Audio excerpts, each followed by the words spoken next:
And we are live. Woo! Let's give it up. Woo!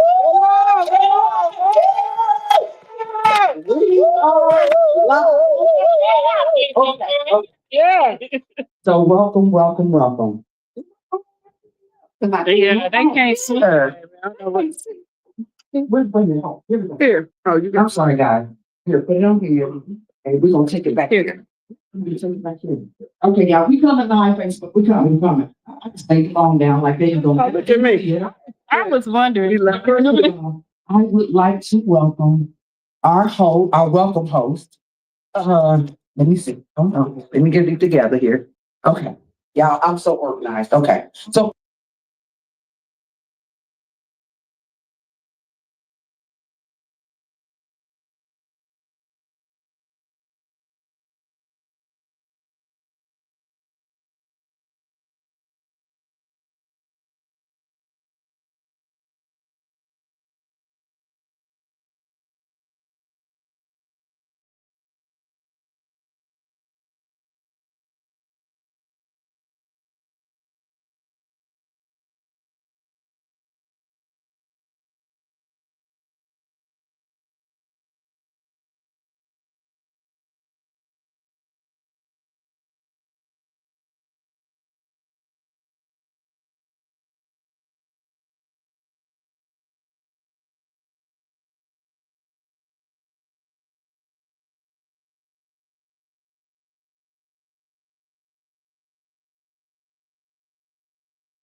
got me reading. I don't have to go off the top of my head.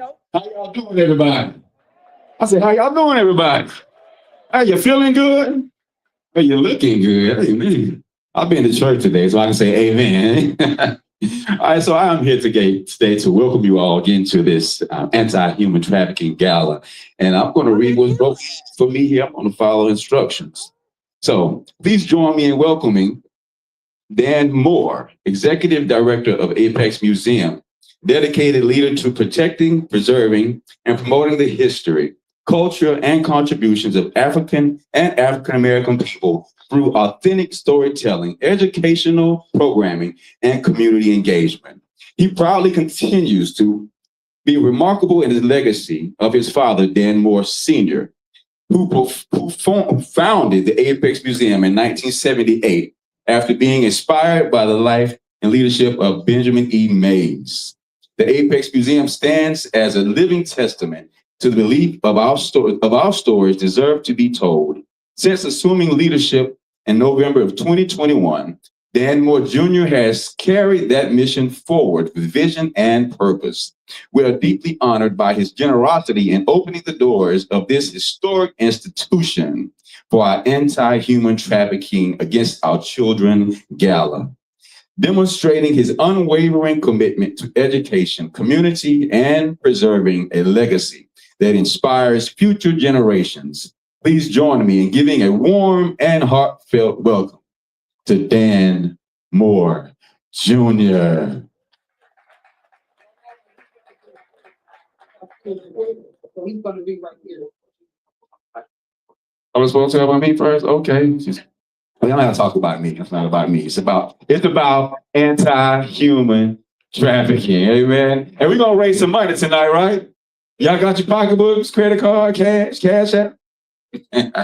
All right. Well, God bless y'all. Again, we're here tonight to raise money and more awareness to this cause. And it's very detrimental because if it hasn't affected you, it's probably affected somebody you know. And I have young nieces and cousins, and I worry about them sometimes. And it's a crazy time to be alive. But we know because coming together as people like we are today, we can make a difference by bringing awareness and putting our money where our mouth is. All right. So God bless y'all. We're gonna have a good time tonight. We're gonna raise some awareness. We're gonna raise some money. All right. God bless you.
I do apologize. I'm not formally dressed. I do have two malfunctions. So my name is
people know that we're here.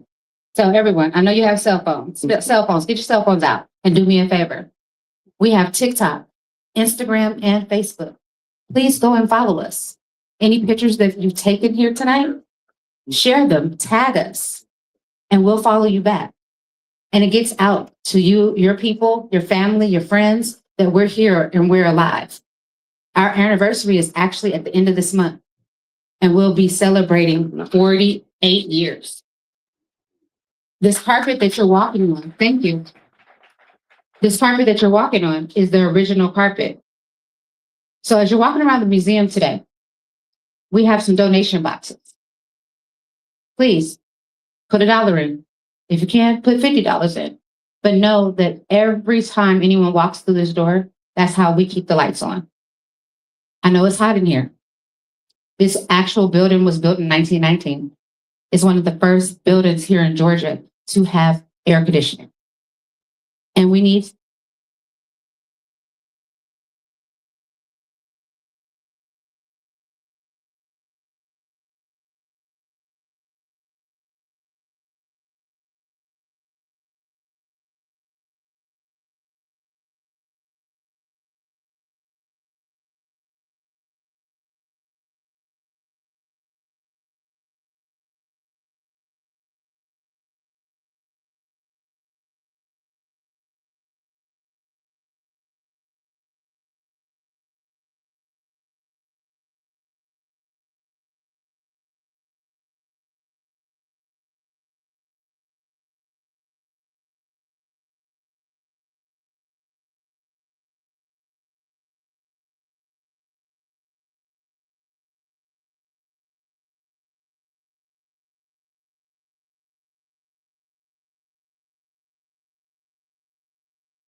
honor is for our baby. Our baby. Right now, as you sit, imagine a little child getting snatched. I want you to paint that picture, a vivid picture. Imagine one of your own babies getting snatched. Imagine one of your babies getting ready to go to something happen to him. Imagine the young guy that was just went off on the trip with the guys. You know what I'm saying? Come on now. It's real. It's real. And I'm not going to sit here and sugarcoat it because I'm going to say what I say and I'm going to mean what I say. So if we can't stand together for one time, know them well. Okay? And know them well. Know them well. Say the name. When I come to you, all in play. I am not pretending. We don't have time to play games. We got too many demons out there. We don't have time to play games. So reach in your pocket and just help this awareness. Because if we don't do it, who gonna do it? We are the voice. We are a vessel and we are the voice. We did that, now you gonna do this. Okay? So I just did a conference on you did it. So let's do it. Let's do it again. You did it. Just go ahead and say, I can't hear it. Say, you did it. Say, I did it. I got to come for some motivation. Now, I ain't going to till you say it right. Okay? All right? Yeah. So, I want to say, I did it. I did it. Thank you so much. I love y'all. Wow, come behind these two powerhouses, right? I'm like, yeah, okay. Listen, I've been doing this a long time, working with anti-human trafficking. I hear everybody griping about the political climate right now. So if we don't come together as the village again, we're gonna lose that. We're gonna lose everything. This is what it's about. We gotta take care of our kids. We got to look out for each other. One of my babies right here in front, she's one of the speakers today. I'll let her tell you her story when she comes up, but she's my very first one that came to my house, 13? 14 years old with a 3-day-old baby. Human traffic. I've been doing this a long time. I work with politicians to pass laws for human trafficking. Like, this is real. I was driving Uber one day and a young lady got in my car and I just knew instantly in my spirit that she was being trafficked because the guy followed her to the car. He kept her on the phone. He monitored her all the way to where I dropped her off, which was a strip club. And I didn't say anything. I was like, are you okay? And she's like, yeah. But I was saying to myself, something ain't right, something ain't right. Next thing I know, it's on the news. House busted in Roswell, Georgia. See, we think Sandy Springs, we think high class, they don't have these problems. No, that's where they're doing it at. They're hiding it in suburbia so that you won't pay attention because what do? We go in our garage and we go in the house and we get in the car and we leave and we don't know what's going on in our neighborhood. We're not paying attention to the kids anymore. We don't know our neighbors like we used to. I'm guilty. I don't know my neighbor's name. We're guilty. So when you see something, say something.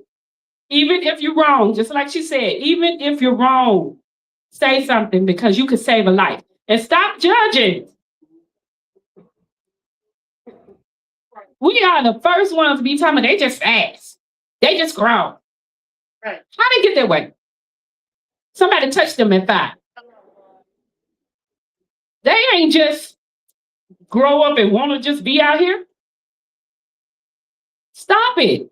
We got to do better. We have to come together and we have to help our babies. We have to help the parents as well. We can't be here judging the parents. They would just keep their kid. We know how hard it is to be a parent. Come on now. Have us trying our best to do the right thing and they still go out their door and do what they want to do. Tell me I'm wrong. When they get with their friends, they're going to do it their way. So that doesn't mean you was a bad parent. That just means they're exploring because that's what they do. So we got to come together and we got to save our kids. And the only way we're going to do that is we have to come together as a village. We have to stop talking about it and be about it. If you see something, please don't jump in. Don't get involved. But call the police. Call the 800 number. Help. If it looks strange, it's probably something going on. Okay, trust your instinct, trust your discernment, everything. But listen, reach down in your pockets and give that coffee money for the week or for the month. I'm guilty. I gotta have my Dunkins every day. So go pay that 6 times 30. How about that? 6 times 30. 180. Can I count? All right, put that in there. Go a month without coffee. All right, so we'll be back up here, I think, right? We coming back up? All right. Thank y'all so much.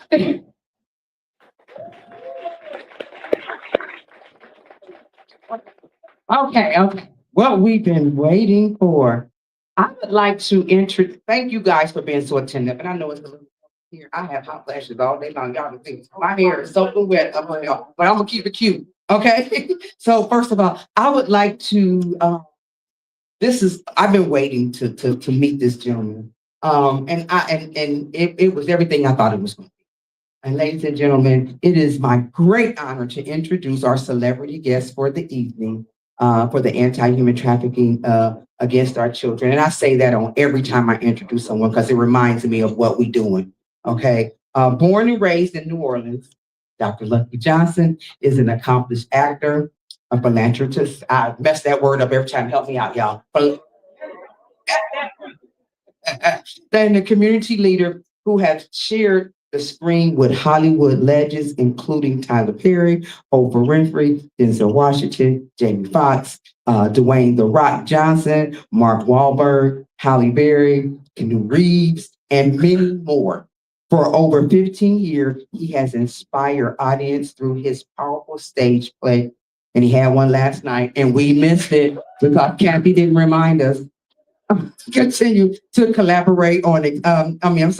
For 15 years, he has inspired audience through his powerful stage production and continue to collaborate on exciting projects with his first cousin, Tyler Perry.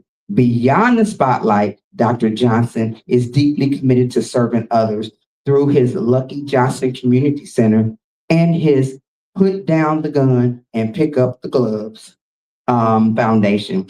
He mentors youth, support domestic violence survivors, assist homeless veterans and families in need, and promotes anti-bullying, conflict resolution, and recovery programs. Tonight, we are honored to have him lend his voice and his heart to this important cause.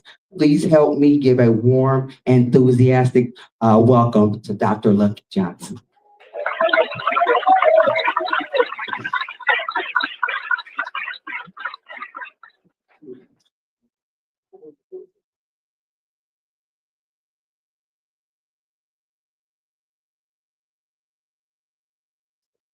Thank you, my darling. How y'all doing? Everybody's doing lovely? That was a nice introduction. I feel honored and, big. She changed clothes. Y'all saw how she came out earlier? She was walking that thing. You saw her. I said, you better walk that thing. You better run it. She looking good. She said, you 60? Are you 60? Look good. 60. Okay, well, I'll take the money. Now, I don't have to do no strange. My name is Lucky Johnson, guys. I'm honored to be here. This is a very important issue. As we research certain things, we realize that Atlanta's number 2 in this particular situation, if you will, with human trafficking. When you think of human trafficking, you also must bring in sex trafficking. Because when one is carried across state lines for a particular reason, 9 times out of 10, they're going to be engaged in some type of sexual activity. The horrible thing is a lot of times it's kids. And them babies don't know no better, you see. So they'll go somewhere and they'll be used and abused and taken advantage of. And it's so heartbreaking. Just imagine them somewhere alone in a dark place being taken advantage of without their mom or their dad or somebody who they know that would keep them safe. You know what I mean? So it's a very important topic and issue. It's been going on for many, many, many years. It'll be going on many years after you're gone. But with your contribution and your donation and your voice will bring awareness to a very, very important cause. It's necessary. So I'm here, I'm honored, I'm proud to be here to lend my voice and my status in the community to bring awareness to such a thing so that people will listen and don't take a blind eye to it and say, oh my goodness, I see a thing. I know something's going on, something's not right, and they'll address their thing. You know what I'm talking about? But God is good all the time, man. We just got to keep God in everything we do. If you can't, you take God everywhere you go. If you can't take God, don't go. Oh, that was deep. You like that? Pass around the collection plate, please. It's getting serious. Don't get me started now. But you know, a lot of times when you can't or you may not be able to do something because we don't want you to put your life in harm's way, which I know, especially men and women, y'all ain't nice. Y'all do it because you guys. I thank God for you women, man. You know, God made a pact, a covenant with you to allow humans to come to the planet.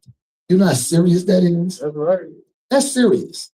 So I'm an advocate for the fact that we love on you, we appreciate you, we adore you, we need you because we cannot come here unless God made a covenant with you to allow your body for us to come through to get to the planet. That's deep. That's deep.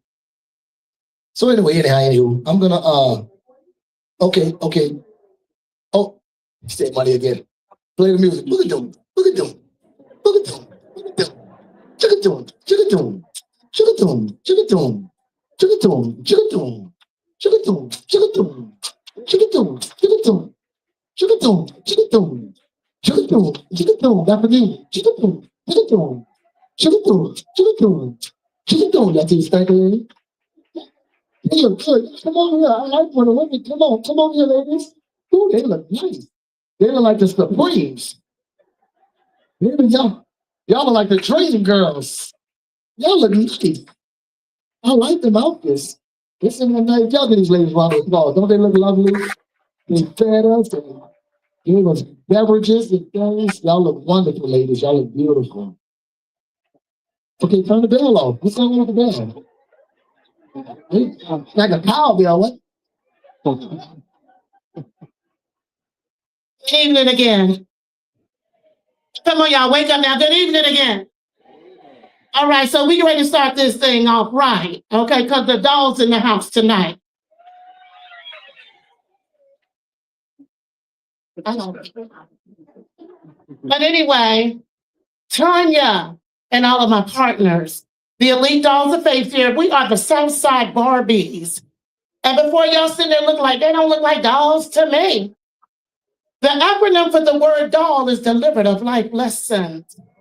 We've all been delivered from something. I just hope you're not ashamed of what God brought you from. Amen. You got to share your story so that God can get the glory. Amen. Tonight, what we want to do, we want to go ahead and make a pledge tonight. We want to make a pledge tonight. Yeah, we done fed y'all and all of y'all sleep. Y'all know y'all got the itis and everything. But we want to donate $100 to the anti-human trafficking fund. $200. Come on, dolls. Show them what we do, dolls. Anybody else? Anybody else in the line got a donation? I got 50 on it. I got 50 on it. What y'all wanna do in here? I got 50 on it. Come on, y'all. Let me see what you're working with. Come on. That's how the dogs do it. Anybody else in the line want to make a pledge? Uh-oh. You got how much? Got 25. Y'all keep it up. Can anybody add in the room? Hold on. What you got? 25. Okay. Come on now. Come on. Anybody else? Uh-oh, 25 more. Anybody else? Uh-oh, we got a $40 one over here. Anybody else? Come on, dolls, come through. How much? 25? 25? Anybody else? Where them dolls at? Where them dolls at? Where them dolls at? Yeah, I ain't bragging or nothing. I'm just saying there's a lot of people that say what they do in the community. Y'all looking at those that do in the community. Okay? E-D-O-L. E-D-O-L. How much did we generate?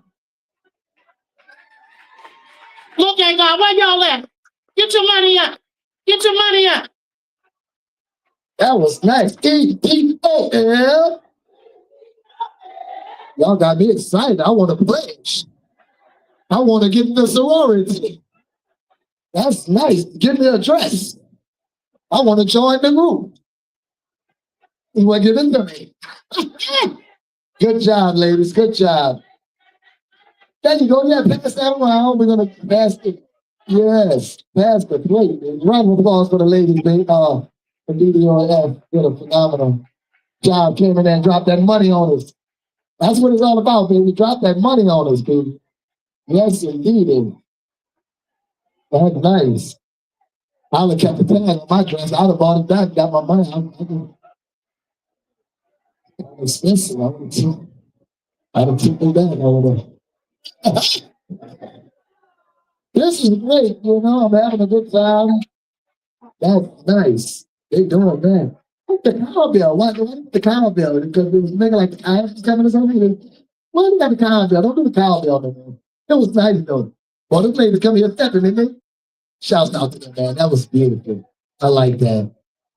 Yeah, give round of applause for that again. To God be the glory. That was good. I really like it. Yeah. Thank you guys. I'm honored to be here once again. Thank you so much. We're going to bring up our next keynote speaker as we bring this person up here. They're going to come and bring us some encouragement and also, give us some motivation, if you will. This is Dr. Vance. This is our keynote speaker. Yeah, round of applause. Yeah, Dr. Vance. Yeah, like that. He's got some money, so we got excited. Huh? I need to give him my cash out. Please join me in welcoming Dr. Teresa Vance, a nationally recognized counselor, transformational leader. Yeah, I was making sure I said my words right. I don't sound right. Pick up this thing. She's the transformational leader and passionate advocate for healing, hope, and justice. As the visionary behind Woo Sisters Pause, and make sure I say it right. Whoa, thank you, David. WHOA. I'm sure she's gonna come tell us what that means. Whoa, WHOA. Okay. She's dedicated her life to empowering women and children impacted by human trafficking, mental health challenges, and substance abuse. Through her compassionate leadership, she equips individuals, especially women of color, with the tools to pause, heal, and rise above life's greatest obstacles. Her unwavering commitment to restoring lives, strengthening communities, and advancing equity makes her, some big words, I'm glad I'm a college student, a graduate rather. Advanced equity makes her a powerful voice in the fight against human trafficking. Please join me in giving a warm, heartfelt welcome to Dr. Teresa Vance.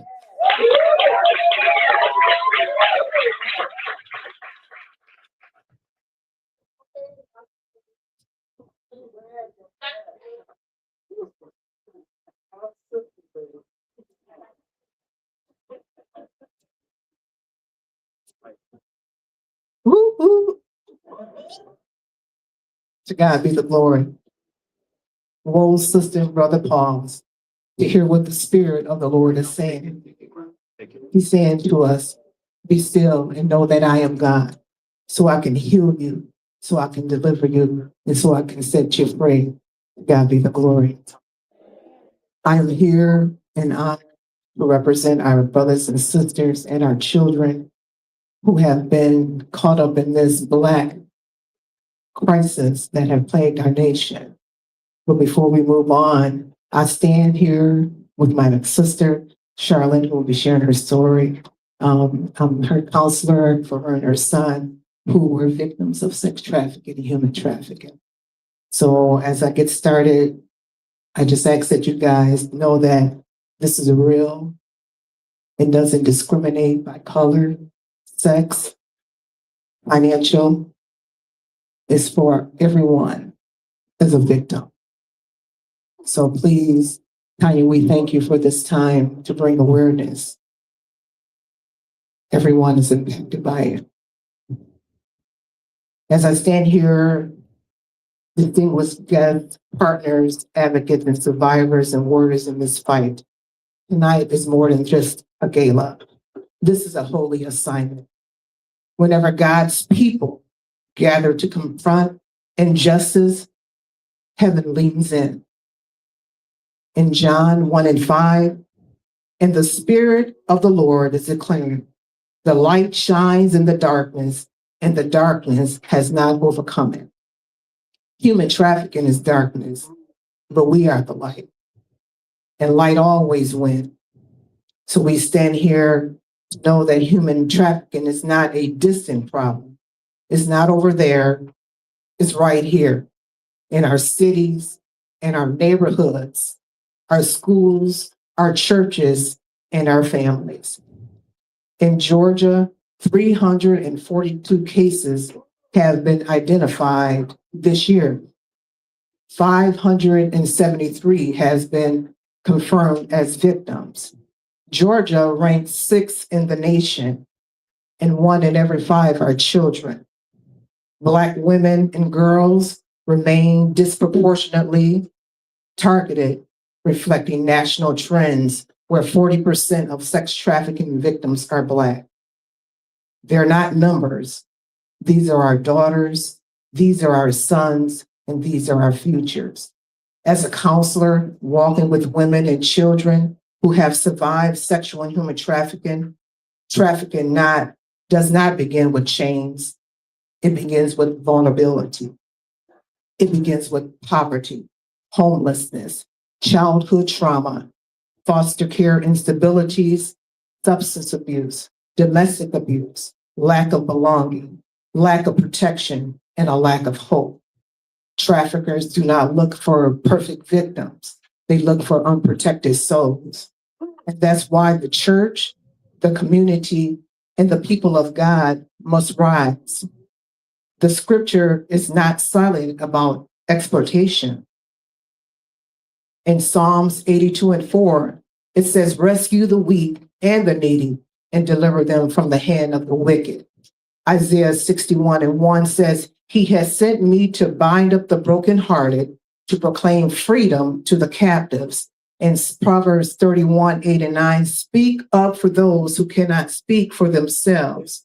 Human trafficking is not just a social issue, it is a spiritual battle, a moral crisis, and a human rights emergency. And God is raising up people just like yourself to stand in the gap. Healing doesn't begin behind closed doors. What it looks like is a woman who hasn't slept through the night in years, a child who jumps at every sound, a mother who struggles to trust anyone, not even herself, a teenager who believes that her worth is tied to what was done to her. And yet every day I witness miracles. Healing is not instant. Healing is not linear. Healing is a holy work. In Psalms 147:3, he heals the brokenhearted and bind up their wounds. Deliverance is spiritual, but it's also practical.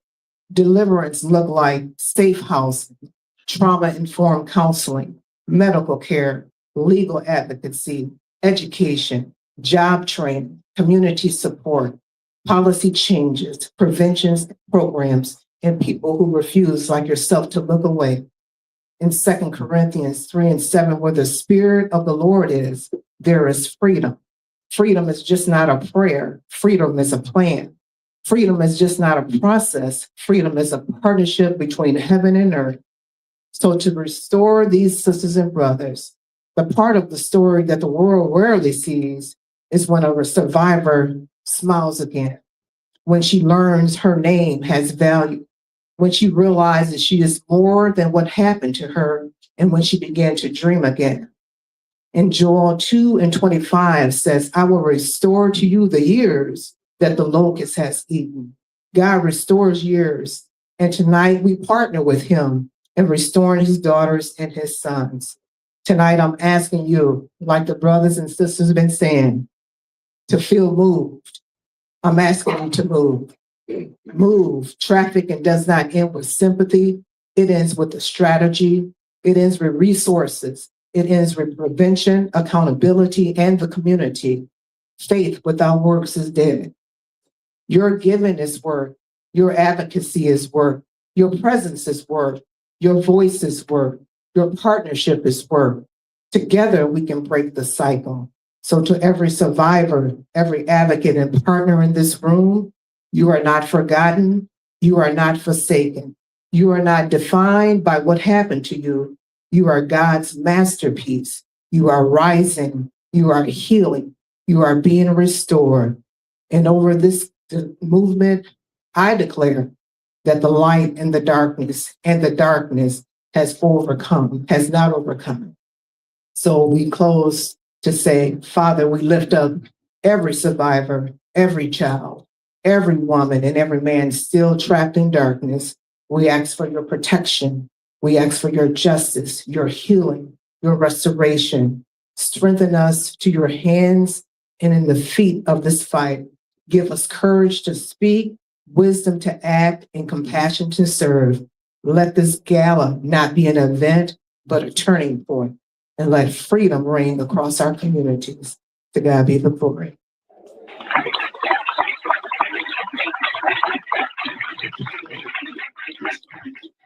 Round of applause for again. She looks so lovely. Round of applause. So yes, man, this is a wonderful evening we're having. Glad you guys are here. You guys look wonderful. It made me think of my good friend. She's here from St. Louis, the Lady Etta. And Lady Ella has a very, very interesting story. We did the play last night, but I asked her to stay here. The irony is, where she grew up at, the kids was human and sex trafficking. Am I right? And but yeah. And so she wrote a book, and we're going to make it into a movie, but it's just the irony in she was already coming, and then they asked me to be a part of this event, and I'm like, wow, you have to come. Because she was right on the brink, on the verge of having these type of things to happen to her, but just God had a hedge over her where that one guy was about to grab her and it didn't happen. You know, but y'all got to see the movie. That's not important right now because y'all trying to get the movie and y'all ain't give us no money. We can't do it. We can't do it. We're not gonna do it. We're not gonna do it. We're not gonna do it. We're gonna keep it to us. Yes, ma'am. So this next guest that we're bringing up is, I want to make sure I say it right, Francia Celestine. Did I say it right? I said it right? That's nice. Yes. That's me, yeah. All right, mama. She's Haitian American, born in Fort Myers, Florida, whose life reflects remarkable resilience, courage, and healing. She had to breathe, baby. She's like, "Ooh, it's nice. It's my first time." A survivor of childhood sexual abuse and an attempted human trafficking victim. She has transformed her pain into purpose by becoming a passionate advocate for survivors. At 35, she's a devoted mother of three, Francia courageously. She has a story to raise awareness, inspire hope, and encourage others to break their silence, embrace healing, and discover that their past does not define their future. Ladies and gentlemen, y'all help me welcome Miss Francia Celestine.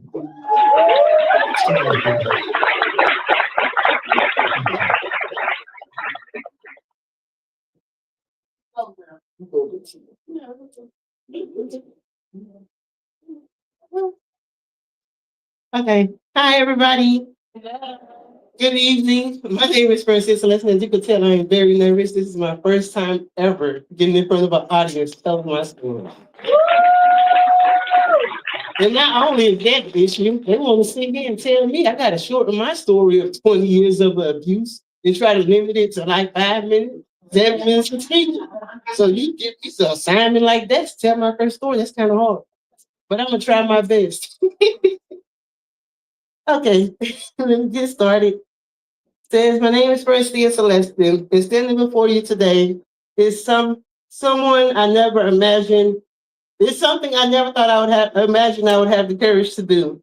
I am here to tell my story, not because my story is easy, not because the memories don't hurt, but because I survived. And I believe that sometimes the very experiences that try to destroy us can become the testimony that helps someone else find the strength to live. My story began when I was just 7 years old. At an age where I should have been playing, laughing, and feeling safe, I experienced terror inside my own family. My family member held a machete to my throat and sexually assaulted me. I was a child. I didn't understand why someone who was supposed to be family could hurt me that way. I only understood fear. At 10 years old, I thought my biological father was coming into my life to rescue me. I'm sorry, guys, give me a second. Was coming to rescue me. I believed I had finally found someone who would protect me. Instead, I experienced another betrayal. I was held against my will and sexually abused by someone I believed was supposed to be my father and my protector. That experience taught me a painful lesson very early in life. Sometimes the people you expect to protect you can be the very people who hurt you. For years, I carried those experiences inside of me. I carried shame, I carried anger, I carried fear, and I carried questions that no child should ever have to ask. As I grew older, I struggled to cope with everything that had happened to me. I turned to drugs to numb the pain. I entered the strip club environment and began stripping. People may look at me, look at some of my choices I made and judge me. Uh, but but they didn't know the little girl underneath those choices. They didn't know the trauma. They didn't know the nights I cried. They didn't know how badly I wanted to escape my own memories. I wasn't looking for a life destruction. I was looking for a way to survive. But even while trying to survive, I continued to encounter people who wanted to control me. While working at a strip club, I was kidnapped by a pimp. I expected what it felt like to have my freedom taken away and to be treated as though I belonged to someone else. But I didn't belong to him. I belonged to myself. There was another period in my life where I became homeless. I remember what it felt like to have nowhere safe to sleep and nowhere to feel protected. During those homeless days, I was sleeping in the park when a man found me. Instead of offering me safety, he held me hostage. Once again, I found myself trapped. Once again, someone tried to take away my freedom. Once again, I had to fight to survive. I also experienced being held at gunpoint by a man who forced me into selling myself. Thank you. Okay. Can I just I also experienced being held at gunpoint, me and my son, being held at gunpoint by a man who forced me into selling myself. There were moments where I felt as though my life had become a cycle of abuse, exploitation, homelessness, and fear. And eventually the pain became so overwhelming that I attempted suicide more than once. There were times when I didn't want to live anymore. I didn't see a future. I didn't see my worth. I didn't see a way out. But somehow, somewhere inside of me, there was still a part that refused to give up. That part of me kept fighting. Even when I couldn't see it, there was still a future waiting for me. Today, I understand something I didn't understand back then. I was never the problem. The abuse was not my fault. The exploitation was not my fault. Being kidnapped was not my fault. Being held hostage was not my fault. The things people did to me did not determine my worth. In the ways I tried to survive do not make me feel less deserving of love, respect in the future. I had to learn to separate who I am from what happened to me. I had to learn that surviving trauma can sometimes make us do things we don't recognize. I had to learn to stop punishing myself for surviving circumstances I never asked for. And most importantly, I had to learn that my story wasn't over. Today, I stand here as proof that a person can walk through unimaginable darkness and still find a way towards the light. I stand here for that 7-year-old little girl. I stand here for that 10-year-old child who was betrayed by someone she thought would protect her. I stand here for the woman who was kidnapped. I stand here for the woman who slept in the park because she had nowhere else to go. I stand here for the woman who was held hostage. I stand here for the woman who was forced to sell herself. I stand here for the woman who used drugs to silence her pain. I stand here for the woman who didn't believe she was worth saving. And I stand here for every survivor who is still trying to find their way out. If you are a survivor sitting in this room today, I want you to hear me clearly. You are not what happened to you. You are not your worst day. You are not your addiction. You are not your mistakes. You are not the things someone forced you to do. You are not the shame someone placed on you. You are still here, and there is power in there. I cannot change what happened to me, but I can decide what happens next. My abusers may have taken pieces of my childhood. They may have taken years of my life. They may have tried to take my freedom, my dignity, and my hope, but they did not take my voice. Today, I use that voice to speak. I use it to educate. I use it to advocate. I use it to encourage survivors. And I use it to remind people that behind every statistic is a human being with a story. My story is not a story about everything that was done to me. It is a story about everything I survived. I am still here. I am still standing. I am still healing.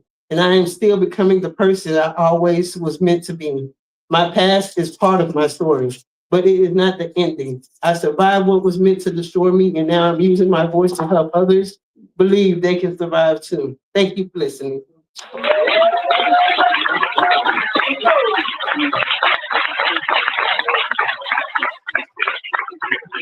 Good job, my baby. Y'all show us love. Show us love. Show us love.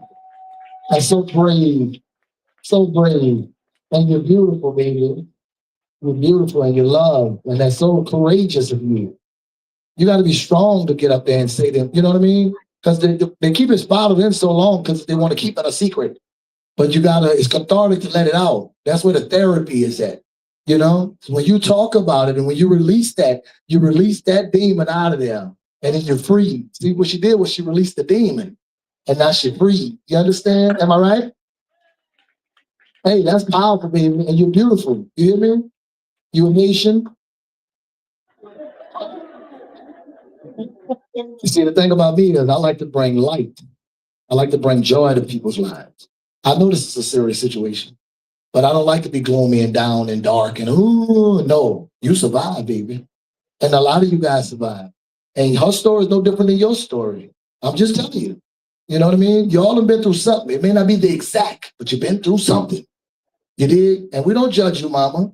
Not all that, we don't judge you because we can't. You understand? Because what difference from us than you from what we've been through?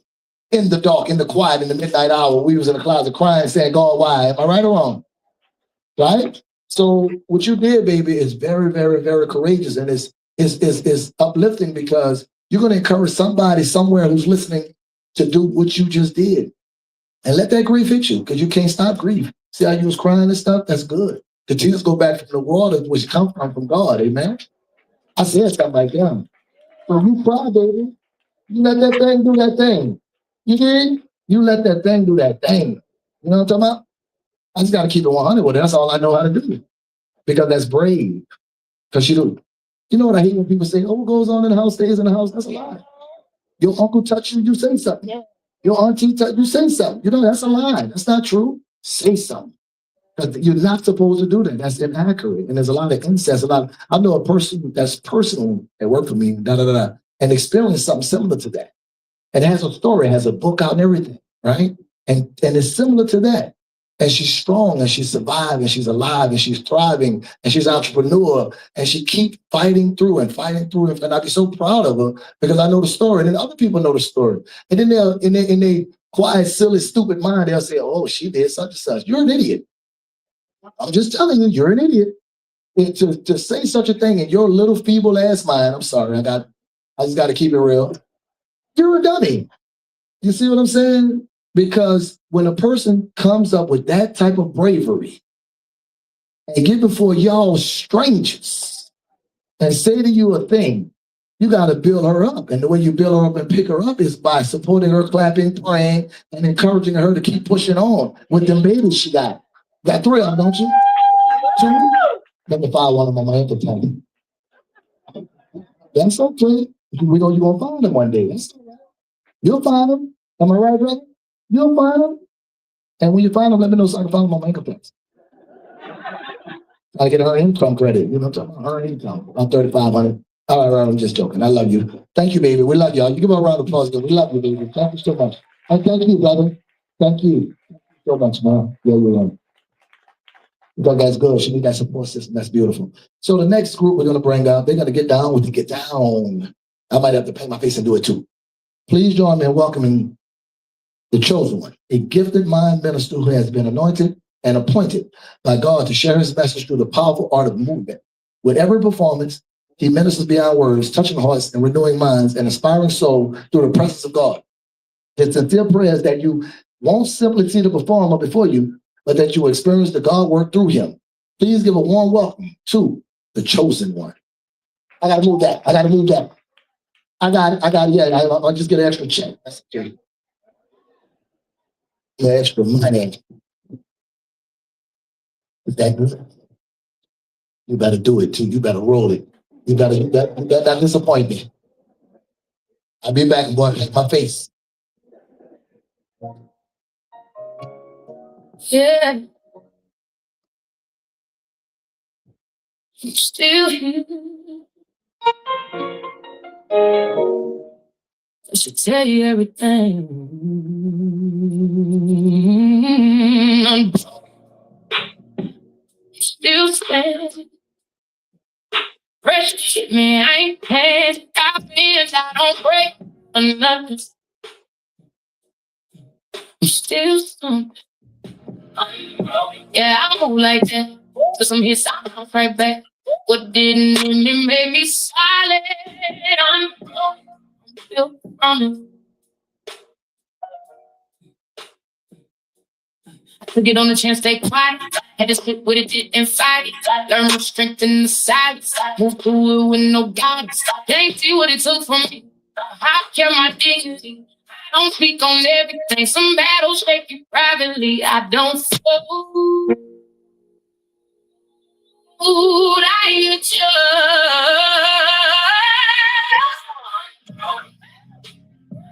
still standing. Pressure hit me, I ain't standing. My fans, I don't break for nothing. I'm still something. Yeah, I move like that. Till some hits, I bounce right back. What didn't end me made me solid. I'm built from. Yeah, I don't react out to the room. I don't rush, I let it move. Everything happened for a reason. Even pressure got a meaning. I keep fragile and refined. Every scar just sharpened mine. I don't talk it, I live it out. That's what real strength about. I didn't share. I shifted. There's a difference.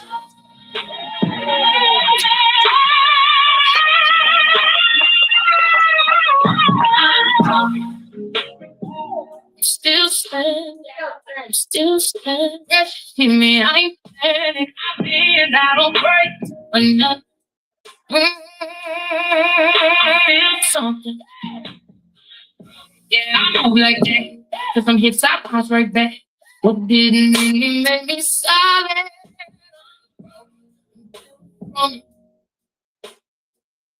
Yeah, I'm not fragile.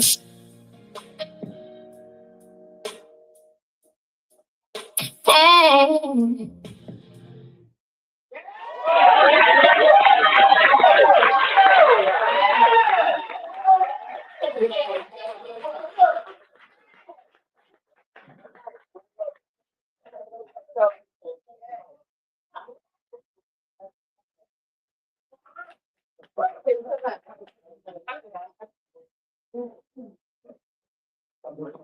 Check, check, check. Y'all give it up for the chosen one more again. Oh, yeah. Bring my pen down. I almost came out there and danced. I was about to. Don't make them play it again, play it again, play it again, DJ. Play it again. Go on, DJ. Play it again. Yeah. Still in the wall. Yeah, everything.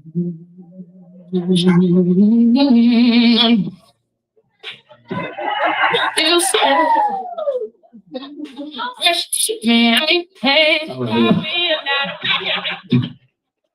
Yeah, remember he did that part? Okay, so we're gonna bring it over to the silent auctions right now. Also, there's a box over here for you guys to drop a monetary donation in the box. Yes. Don't be quiet now. Talking about they didn't have no cash out. They had that cash. They went to that strip club the other night. I know they got that cash, them dollar bills. No, but there's a monetary box over there. We want to thank you guys for coming through. It's standing room only. That means that this is a wonderful, beautiful situation. Just be sure to, when you get up and use the bathroom, wash your hands, and then I'll put the money in the box. All right? So we're going to introduce the next person. This young person's name is Alicia Griffin, is the founder of the National Council on Family and Domestic Violence, a mother, a grandmother, a caregiver, a survivor of domestic violence and childhood sexual abuse. She co-founded the NCFDV with her sister Erica Griffin Reed in 2011 to empower survivors through hope, education, and opportunity. Through the partnerships of advocacy, providing educational resources that help survivors rebuild their lives. Guided by the motto, let your hope be contagious. Alicia continues to inspire healing and new beginnings. Congratulations, Alicia, on this well-deserved recognition from Anti-Human Trafficking Against Our Children Gallery. Y'all give a round of applause for Alicia Griffin. Oh, there she goes. All right, all right, you better do the thing, girl.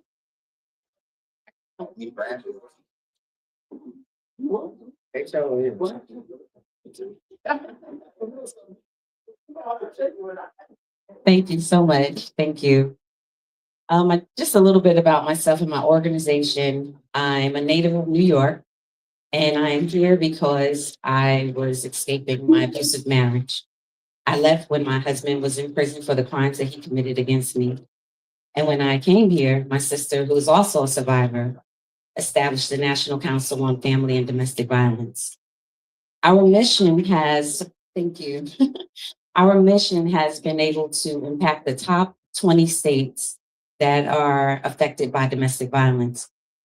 We pay the admissions application fees so that survivors and their children 16 years and older can go back to college or vocational school.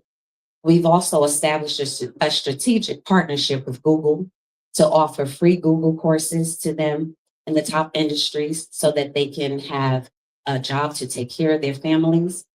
We've also established a relationship with the American Academy Cosmetic Dentistry to have their broken teeth restored, also in those top 20 states. My injuries are invisible. Thank you. Thank you. My spine is shifted, and so it's a miracle that I'm standing before you. But for a survivor whose teeth are broken now, they cannot hide that. So it's very dear for me. Locally, we also offer an empowerment tea party.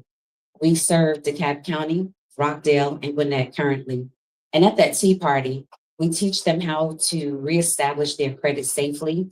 We also provide funding to open up a bank account. We also give them grief counseling because oftentimes victims will associate grief with the funeral. However, you lost yourself. You've lost the idea of that person that abused you. And so we walk them through that. We also have job readiness programs for that. And so in addition to being a survivor of domestic violence, I'm also a survivor of childhood sexual abuse. And so it is very dear for me. And so we have partnered with different companies since our inception to help more than 300 victims of sex trafficking escape.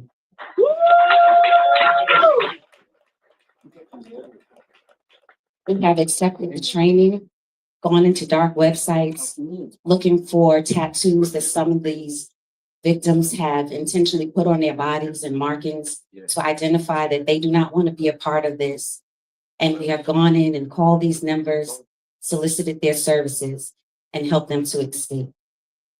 So Queen, you blessed me. You blessed me. I got to give you a hug afterwards, but you blessed me. And so I want to encourage you all to affiliate yourself with task force that will make you aware of the different laws that are impacting any type of law that will change any type of domestic violence. It'll cover everything. There's task force for DeKalb County, for Metro Atlanta, Rockdale County, and oftentimes the registration fee or the annual fee is just $50. But you'll be amongst different advocates that will help train you to identify different things like this, help you to be a part of organizations that will bring more awareness to these hideous crimes. So please go and educate yourselves and be a part of these task forces so that you can be effective and help victims. Thank you so much.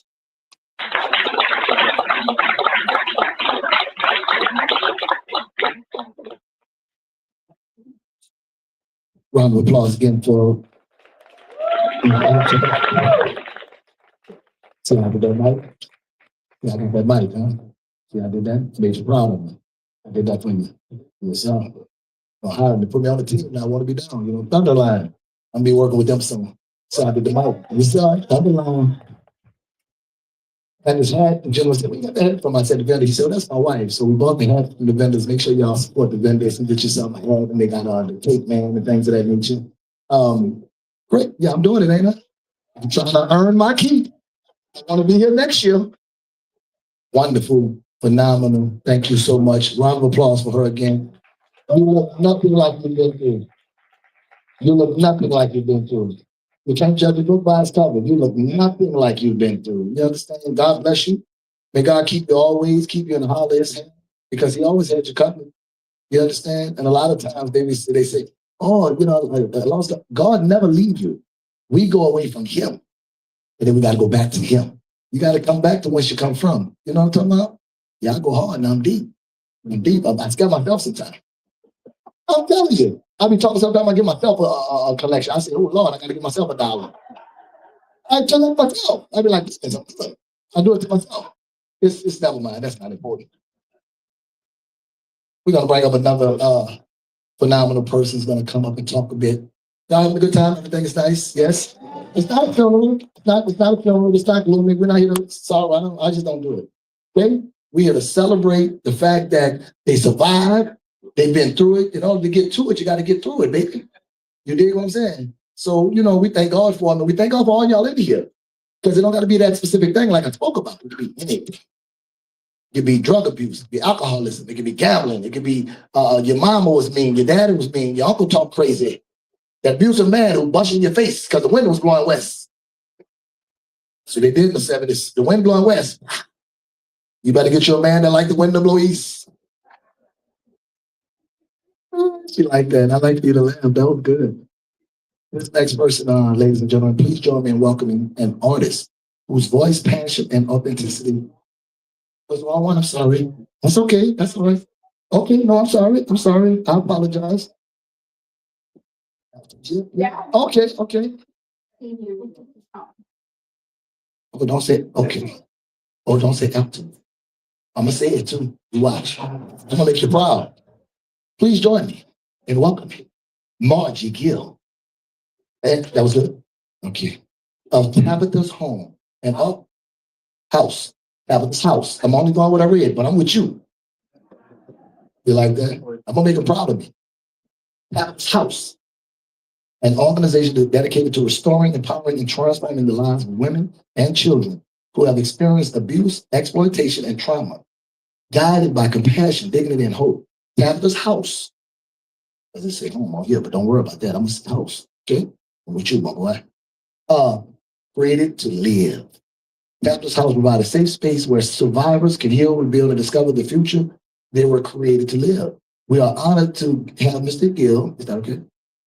Can I say Mr. Gill? That's okay, sure.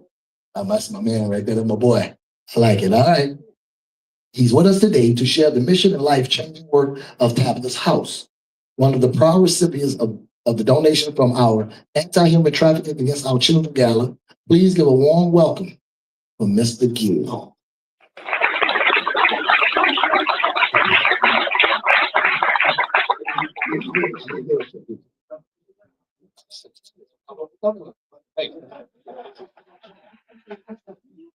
So he paid half of it this. How? You put it together. Good evening, everybody. I'm Dr. Margie Gill. I'm the area executive director for Embark Behavioral Health. I work in mental health. I work as the CEO and executive director of Tabitha's House. Alton is our community relations director. So that's why he gets to tell me where to go when it's time to do stuff in the community, because we are boots on the ground. When I say we're boots on the ground, we're out doing that work that nobody else wants to do. We're out with our boots on the ground while some of these other organizations we're talking about, they're getting millions, but they are nowhere to be found. We're out doing the actual escape services. When somebody wants to leave the life, they call us. We plan escapes. I don't call it rescue. I say escape. I give the power back to the person who's doing the action. I don't need any praise. I don't need any glory. That's not for me. That's for that person that's leaving that lifestyle. So one of the things I wanted us to start off with was to just say a little bit about where we are right now. If you look around this room, what do you see? You see artifacts. You see history. And that history is tied to slavery. Is it not? It's tied to a history of just negativity. When I say the lowest of the low that a person could actually think. When we were coming through and we were looking at some of these artifacts, we went to Ghana back in December. So we actually got to visit some of the slave castles that are on the walls in here. We got to walk that walk. We got to go to the last bath. And one of the things that tied back to us was the work we do on a daily basis, slavery. It's 2026, and we're still combating slavery. We're still combating slavery against our people. The numbers are staggering. And when I say staggering, they do not publish the actual numbers of people who have been, I don't say the word is rescue because it's not a rescue, but people who have been identified. They don't publish those numbers because those numbers look like us, the majority of the people who occupy this space. I see it. I have been propositioned also by pimps to come and run their stables because I look like I'm strong. I look like I can keep people in check. They don't want none of this. And I told them that to their face, that they didn't want any. Sitting here tonight, we are actively working a case. So we won't be able to stay as long as I would like to because we have to go and we got to provide services this evening. But I really want you all to reflect back. Reflect back on everything that you've heard today. Reflect back on the purpose. One of the expenses that I can say is the cost tied to care for a survivor. It ranges anywhere from $5,000 to $7,000 a month. I'm not telling you an estimate of what I think. I'm telling you of what our organization, what we see on a month-to-month basis. The psychotherapeutic services, expensive. The medical coverage, because they don't have the medical care, the specializations, the education, the child care, the paying the staff. We run a residential facility and we have 2 community resource centers. It's bigger than what you can imagine. I also chair 2 of those task force that she's talking about. I'm the chair for the entire state of Georgia. I chair work group 7 and I'll chair work group 9. For the human trafficking task force here, we're writing standards because we have these organizations that's taking up space, taking money, but not doing the work. The work is extensive. Our youngest client has been a 4-year-old. Okay? A 4-year-old who was sexually exploited by her parents to support a meth habit. And you know, one of the places it was in a rural area because they knew the law enforcement didn't have the staff to do the investigation. It's targeted. It's targeted in populations and places where they think people don't care. Let us not be one of those populations. It's time to get control. It's time for us to identify who Miss Pearl is. Y'all remember Miss Pearl from 227? Miss Pearl knew everybody's business. Miss Pearl could get a kid in check. Who is the Miss Pearl in your community? It's time to identify. So tonight, your contributions would mean so much to us to make that difference that so many people talk about, but it's time to stop talking about it and let's be that difference. Thank you.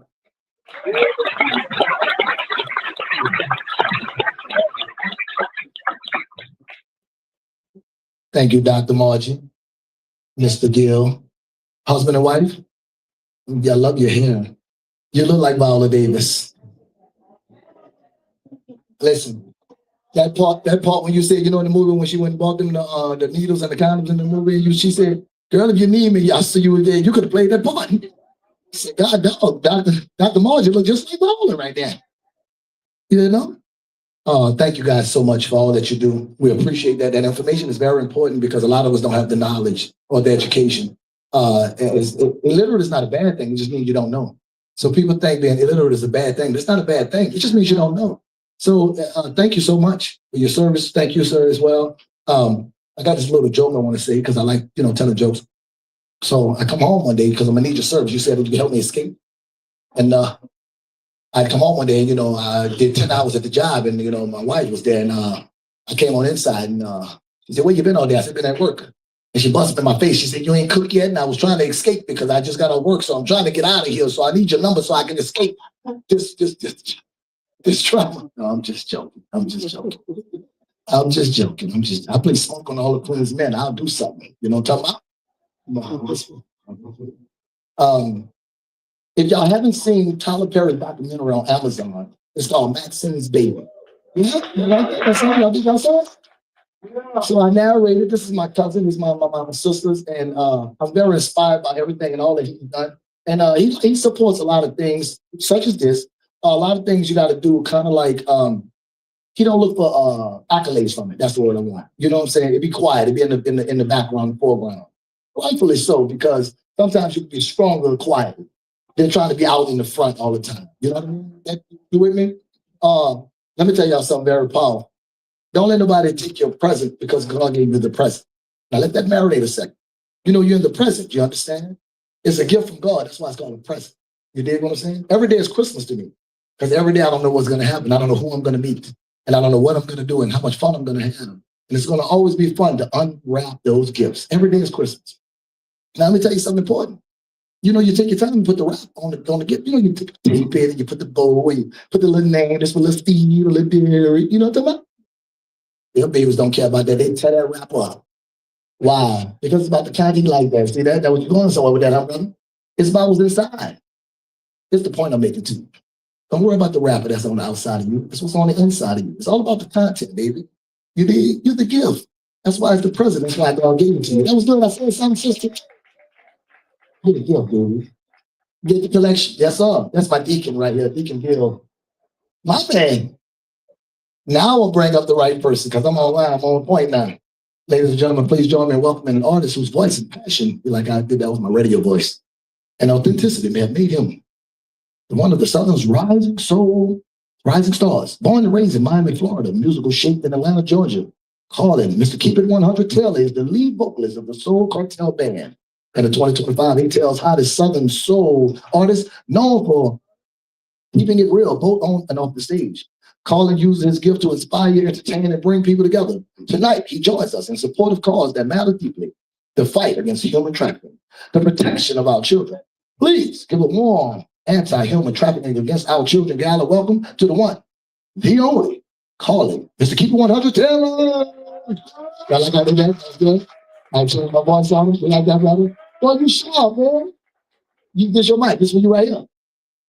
Y'all make some noise for the host, man. He doing this thing tonight. That's pretty good, man. He's pretty good. Y'all feel all right? Y'all came to have a good time? You glad you woke up today to hear you say, yeah? What is that? Okay, that's another mic for the other mic. Okay, I got you. All right, come on, let's go ahead and do it, DJ. Come on. Hey, somebody clap your hands for me, y'all. Come on. Hey, I gotta get some energy real quick, y'all. Listen. Hey, heard you've been asking about my happening. Hey, how I've been moving, where I've been traveling, what I'm doing over here, what I did over there. Hey, well, if it ain't concerning you, stay out my hair. Hey, you know my number everywhere I be. Asking my family, sure ain't asking me. If you really want to know exactly what's on my mind, hey, just pull up on me. Baby, don't waste your time. Don't ask my cookie about my business. Don't ask my brother who I've been loving. Don't ask my mama about my drama. Hey, just ask me, and I'll keep it 100. I heard you got questions about my blessings. Hey, about my the new way I'm dressing. Oh, how to get that money? Did he get a PPP loan? Well, if it ain't concerning you, girl, leave it alone. Come on, somebody. Say, you know my number everywhere I be. Asking my family, sure ain't asking me.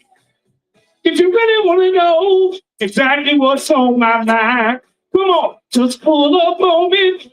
Baby, don't waste your time. Don't ask my sister about my business. Don't ask my brother who I been loving. Don't ask my mama about my drama. Just ask me, and I'll keep it 100. Hey, don't ask my Sherry how I been living.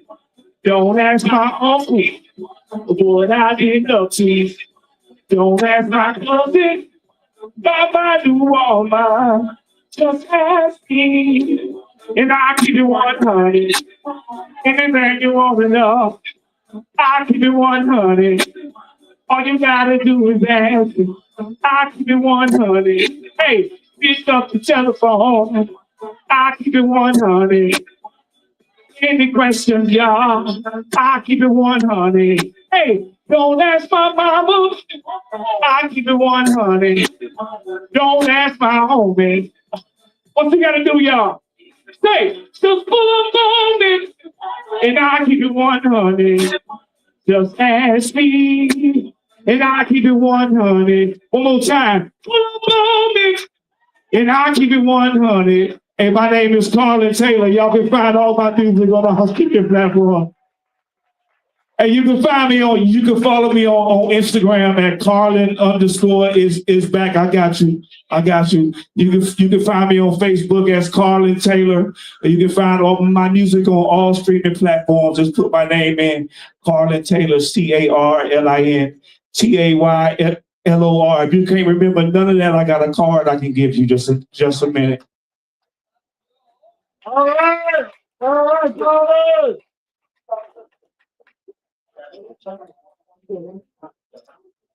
Okay. Man, great job. Give me some, brother. Boy, you did that thing. Y'all do a round of applause for Mr. 100. Keep it 100. You did that thing. That boy did the James Brown and everything. I said, yeah, boy, that got the stage leg. Go ahead on, folks. Buddy got down, didn't he? Yes, he did it. So I'm going to bring up, no, but not yet. Okay, take it down. Well, you know, he's not the only one to say. I'm going to let you know that right now. Last night, I saw you standing, and I started pretending that I knew you.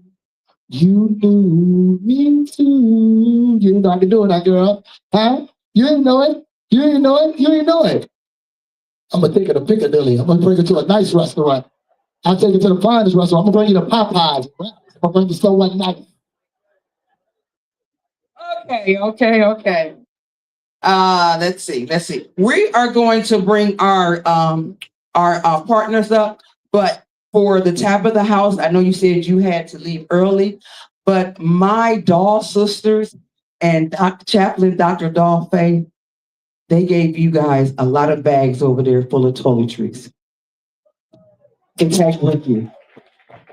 They did a huge, I can't explain how they did it, but they had a dog class that came through. You have to go, because you can't just be a dog. You have to go through an academy. It's a 10-week course. And they put that together as one of their assignments. How amazing is that? Yes. Okay. So my partners, come on up. Let's do what we gonna do. And we're gonna cut everybody else's time down a little bit because the Apex want us out of here at a time, but we still gonna get here everybody. All right. All right. Okay, so right here. Why here? Get that table. It's money.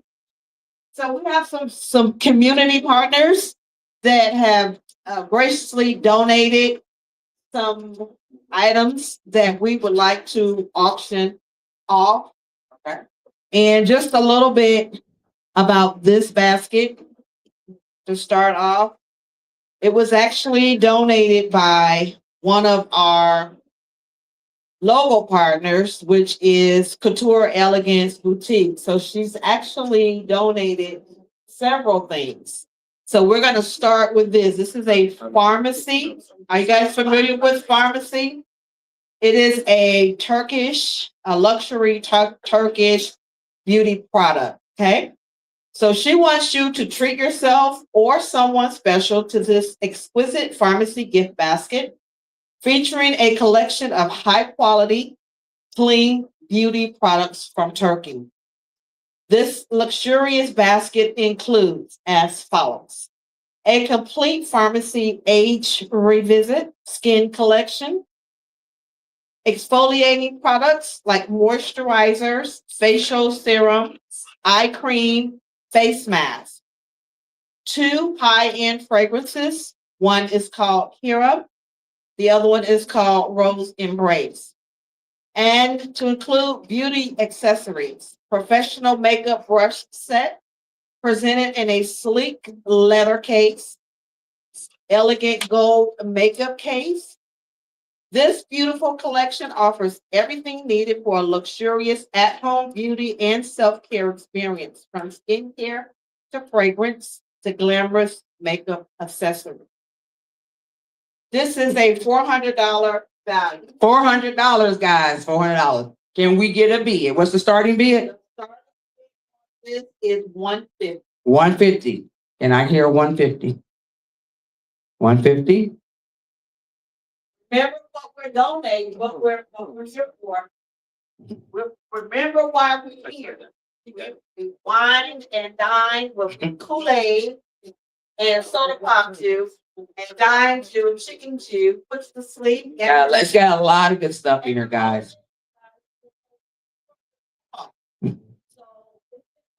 At no cost, it's a $400 value. No, it's a $600 value. Oh, okay. Okay. 150? Wow. Y'all doing it. That's the dance going right. We got 150. Yeah, what do you got? What do you got? One. Can I get a 175? Can I get a 175? 175. We got 150, 155. Can we have 155 back in the back? We have anybody else? This is how you do it in Tennessee. Okay, so we got 155 in the back. Who raised 155? Who said 155? We had a 155 too. Oh, well, can we get a 155? Anybody want to go up $5 more? You don't outbid yourself. You got 155. She wanted 155. Can we get 160? Can we get 160? Come on, Terry. You know you need this. Okay. 160? 160? We're going once? Going twice? So for 150, y'all give her a hand. And 155, and it's not even about the basket, it's the donation. Thank you so much. Thank you so much. All right. What else we got? That was fun. We'll come back. We'll come back. We'll come back. Because we got my doctor from Ohio has to get out of here. So we'll come back to the auction. Let's get her, let her give her story. Hold on for a second. Sir, can you earn your keep? On you now. I'm back. I'm the host. Yes. Yeah, click my mic so Thunderline can know that I'm back. Thank you. I love my hat and everything. I got to get back to work.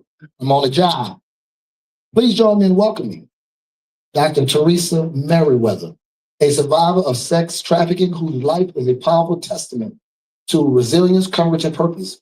She is the co-author of Rethinking Primary Prevention of Child Trafficking and has become a respected leader in behavioral health, public safety, and the fight against human trafficking, including supporting efforts to rescue and restore survivors in Liberia, Africa. Her unwavering commitment to protecting children and empowering survivors continues to inspire hope, a lasting change. Please join me in giving a warm heart welcome to Dr. Teresa Merriweather.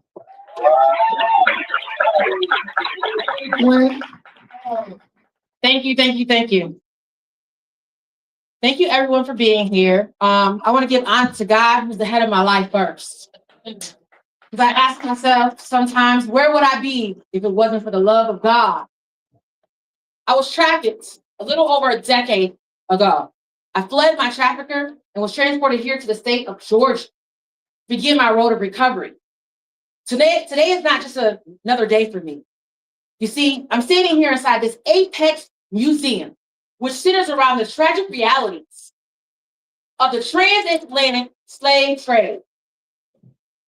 Human trafficking is modern day slavery, y'all. It is a heinous form of injustice that continues to violate the civil rights of human beings every day. Just so happened, I was a human being that fell victim to this heinous form of injustice at a point of time on my journey in this place known as life. But I know the one who created my life. All right. As I read the word, he told me that he knew me before he formed me in my mother's womb. Many of you may or may not know this, but there's a woman in this audience, right on over here, by the name of Dr. Tilly Merriweather, who was my womb-mate. I said. We are identical twins. And God created us in our mother's womb 45 years ago at the same time. Side note, we're just 1 minute apart. When the doctor performed that C-section, y'all, he saw that first foot, and that's the one he pulled out, and she stole my birthright. So yeah. But I'll have a talk with Jesus when I meet him someday at the gates of heaven about that. All right. Somebody say, get back on track, Teresa. Get back on track, Teresa. All right. So y'all know I came here to the state of Georgia over a decade ago, very broke, wounded, and most of all, mad at God. My trafficker was a so-called man of applause, a pastor. I was 31 years old when he started grooming me. He moved me with him to Kentucky and then trafficked. How many of y'all believe and know that God can turn your sorrow into joy? I'm a living testimony standing here in front of each and every one of you that he can. I came here extremely broken years ago, and I arrived back here today to the state of Georgia, restored. Somebody said, oh, happy day. Oh, happy day. I have no plans on being up here before you guys long, right? But I like to briefly reflect on the eagle. The eagle is the strongest bird. Eagles function as vigorously biblical metaphors for God's strength, shield, and partnership with his people. You see, the eagle builds its nest with strong branches and sticks. The nest is lined with grass, seaweed, and soft moss to ensure the eggs are placed comfortably. The eaglets then hatch and the mother will care for them, feeding them daily and protecting them. After a few weeks, the mother eagle begins to teach the eaglets how to fly. There are times one or more of the eaglets have a difficult time flying when pushed out into the air, and the mother will catch it on her wings. Begins to fall. That reminds me of myself, y'all. I had a difficult time learning how to make it out in this world by myself. My mom always caught me when I began to fall. It was my mom who I called to help me get out of the home with my trafficker. You see, she didn't judge me. She just helped me get to safety here to Georgia. Because I know God is the one who created my mother, he used her. When the young eagles fall or grow tired, the mother eagle swoops down and catches them on her wings.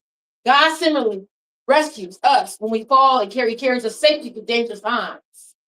Being trafficked was very dangerous time. It was a very, very dangerous time of my life, y'all. How many of you guys believe in here that all things, I said all things, not some things, all things work together for the good to those that love God and who have been called according to his purpose? When you think of human trafficking, remember me in the 3 T's. My name is Teresa. It starts with a T. The first T is the trial or tragedy of being trafficked. The second T stands for trauma, the effects of being trafficked. And that third T is being triumph, which is overcoming being trafficked, the whole ordeal. Amen. I'm an adult survivor of human trafficking, guys. Imagine the effects that trafficking has on the children and youth being trafficked.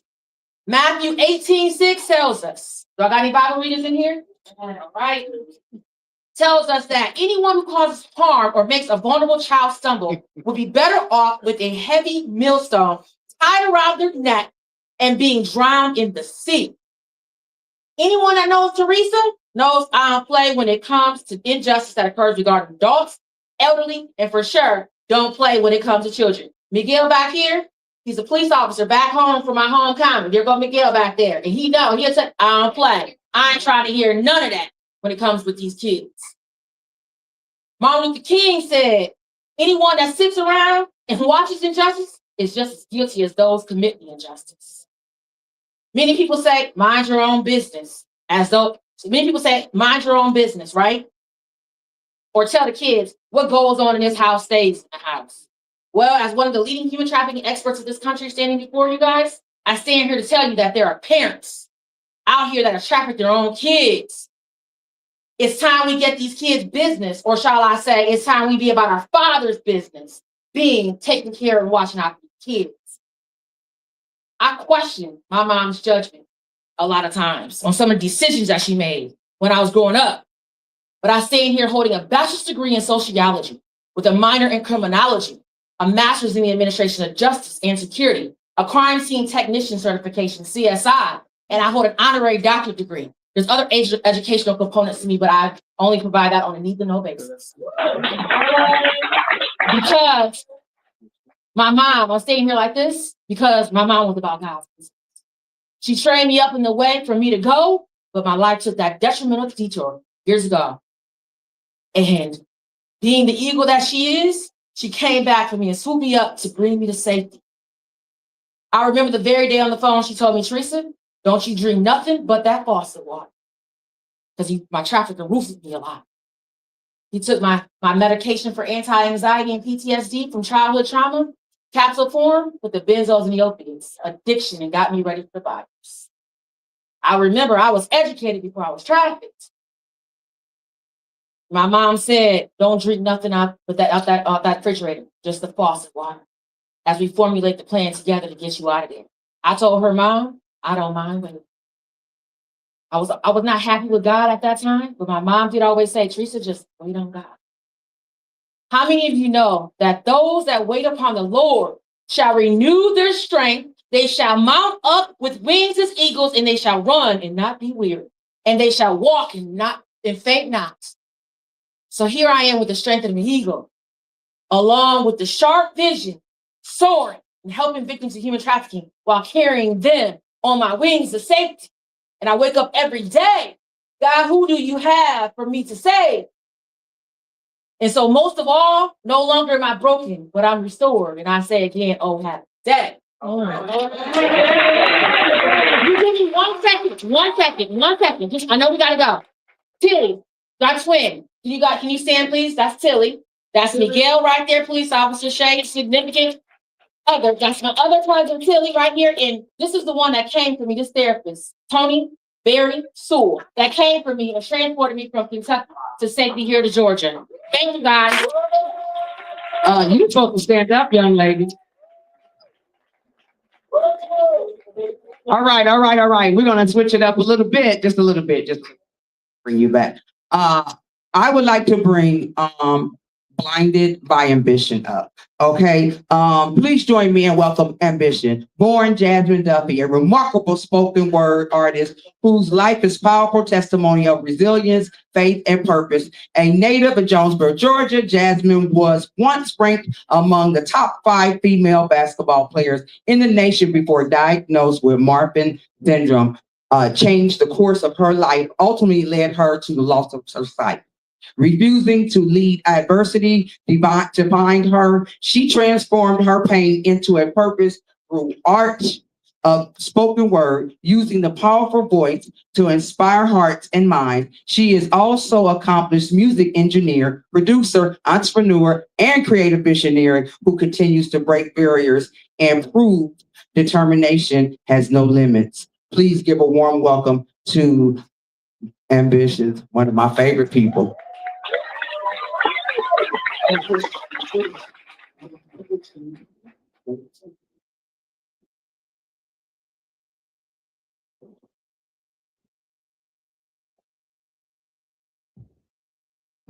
How y'all doing? I'm doing good. Thank you for asking. So the name of this poem is called Sweet. Apologize about my nervousness.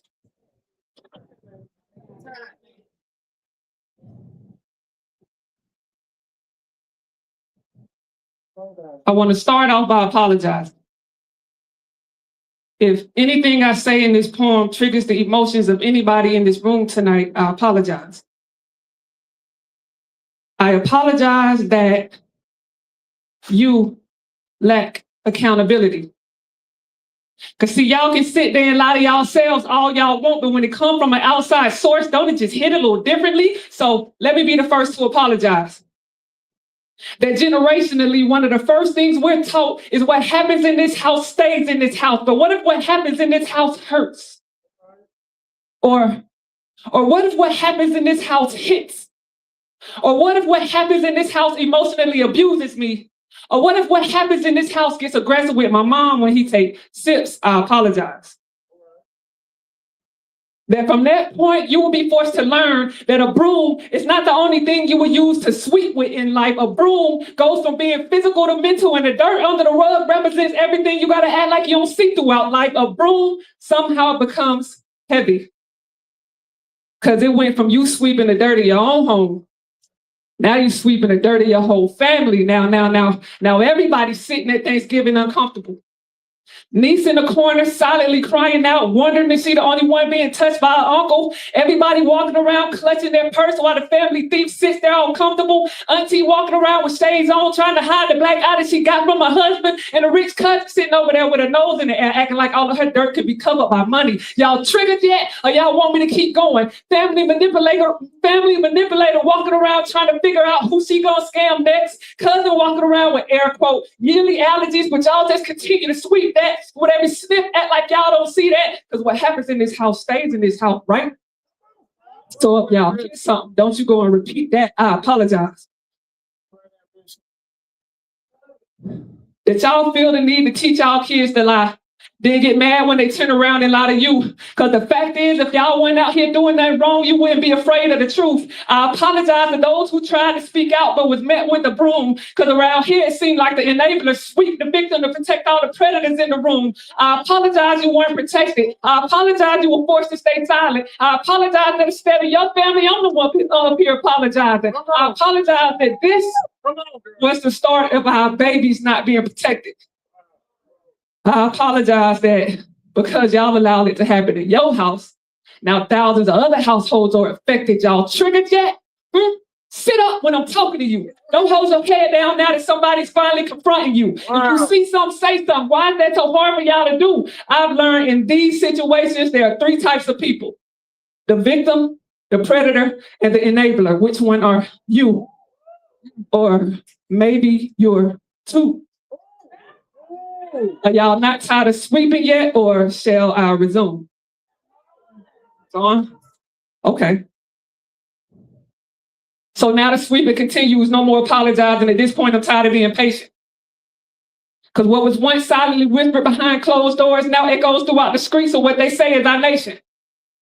And I don't know about y'all, but I'm getting kind of tired of these predators playing in our faces, taking on occupations, invading the very spaces our babies should feel the safest. Now we have swept it into schools. But some kids learn to speak pain before they ever learn to pronounce peace, sweet. Where predators teach the type of division that leads to multiplying once they add anatomy, sweet. You become fluid in being silent, mastering the arts of swallowing, scream, sweet.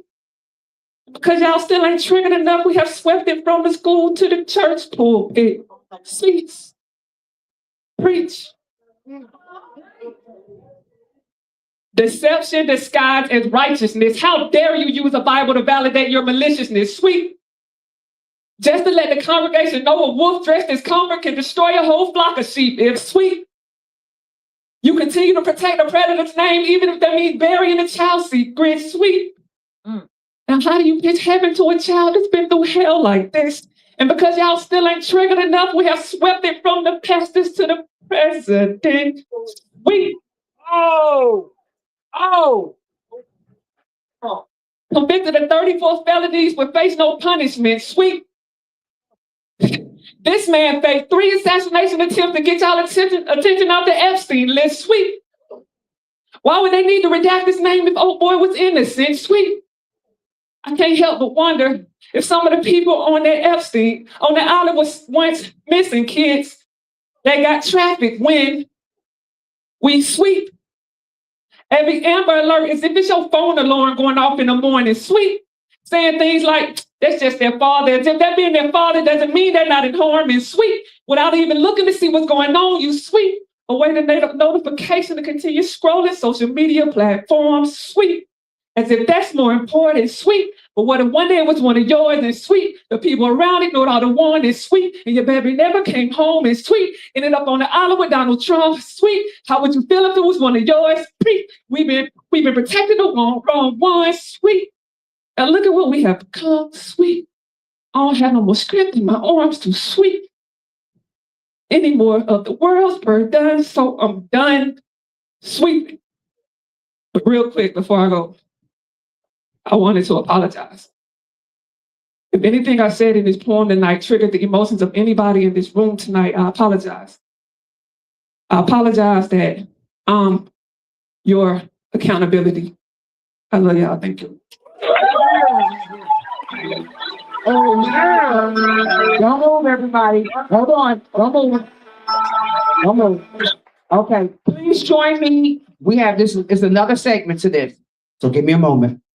Please join me and welcome the incredible official hostess of the Diary of Dating Over 50, Joyce White, Kim Possible the model, Nikki Taylor, and Kendra Nicole. These remarkable women are more beautiful models. They are women of compassion, grace, and service. They give their time, their talent, and their hearts to support our community without ever asking for recognition, whether welcoming our guests, serving behind the scenes, or stepping up wherever they are needed. They do with excellence.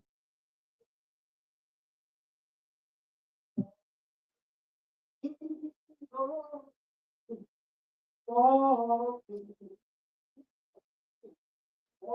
with me, Lord, walk with me. I'm on this tedious journey. Lord, I want Jesus to walk with me. Hold my hand, Lord. Hold my hand. Hold my hand, Lord. Hold my hand. While I'm on this tedious journey, Lord, I want Jesus to hold my hand.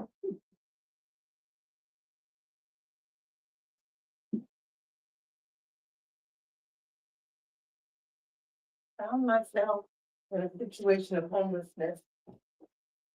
I reached out to a friend, asking him to help me with somewhere to live. He came and he picked me and my son up and brought us to his home.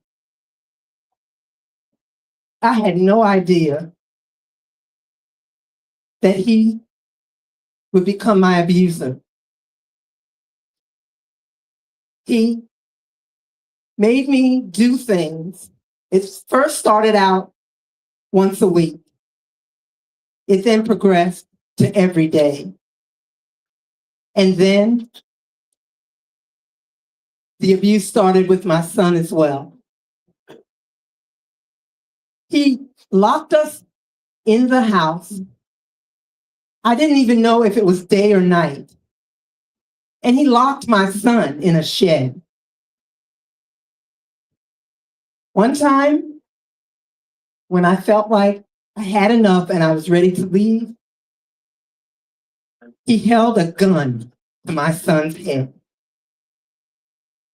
and threatened that if I left, he would kill my son. So I stayed. I finally got to my breaking point, and I said, enough is enough.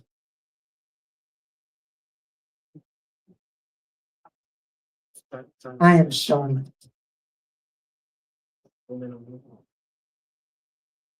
I was running. I had finally gotten free. And I took off running. And I ran with my son. And I was like, baby, you have got to keep up with mommy. You cannot fall. You have to keep up with, we got to get out this neighborhood, baby. We've got to. And we ran, Lord knows we ran. My baby told my mommy, I'm tired. I'm like, no, not now. We got to keep going. When I thought we were far enough, I started knocking on doors and I'm asking God, Lord, please let somebody help me and my son. Please, Lord. And this beautiful young couple opened up the door and they took me and my son in. And they fed us and clothed us. And he got me connected to organizations that helped me and my son. I am Charlotte.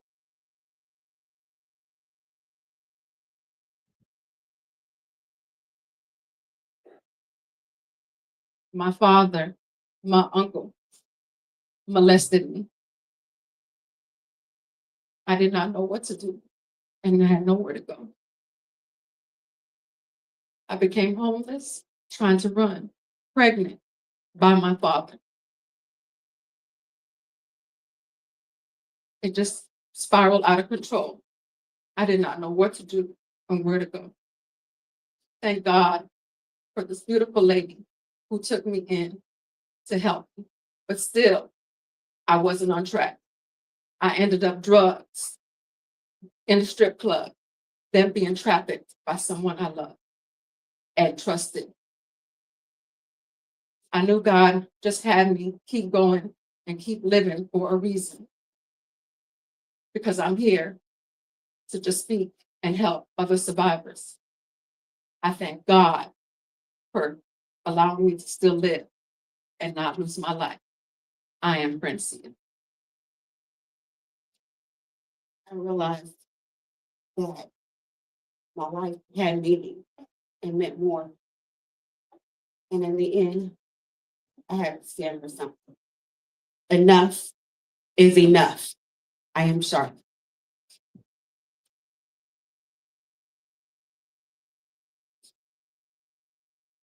Enough is enough.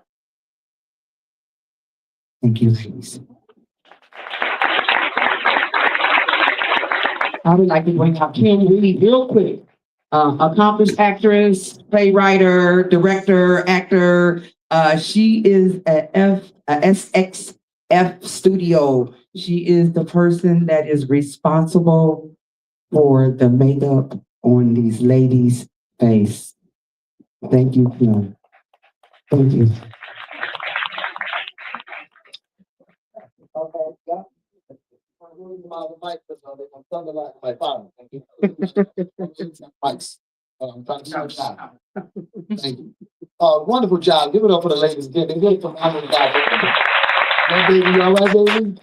You the baby. I'm talking about you. Yes, you. Yes, you. Yes, you. Yes, you. You thought I was leaving? Okay. You ready? I'm ready now. Can I do it now? Please join me in welcoming Charlotte Childs, a courageous survivor of human trafficking, passionate community advocate, and an inspirational speaker whose life is a powerful testament to resilience, hope, and healing. Through her volunteer work with men opposing sex trafficking, MOST, and her unwavering commitment to raising awareness, Charlotte uses her life experience to educate communities, inspire change, and give a voice to those who have been silenced by exploitation. Her story is one of remarkable strength, faith, and restoration, reminding us that every survivor deserves dignity, support, and an opportunity to thrive. We are honored to have Charlotte Child join us as a valued partner in our anti-human trafficking against our children gala. Give it up for Ms. Charlotte Child.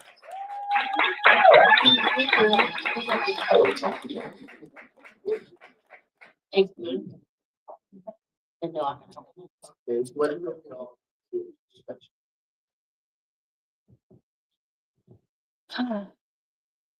Hey y'all, I'm Charlotte, and as you can see, they just really reenacted my story for you, and that was my first time seeing it.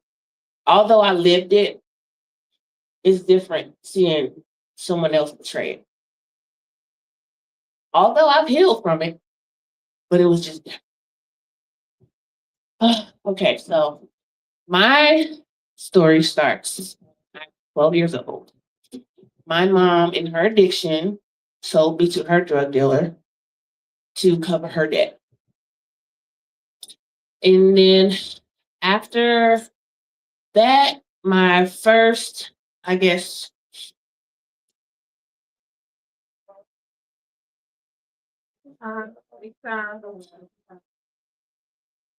my first experience with molestation was with my father. We spent the night over at his house. It's my dad. Sleep in the bed with your dad. I had my little sister with me. She slept in front of me. My father was behind me. I wake up out the middle of my sleep.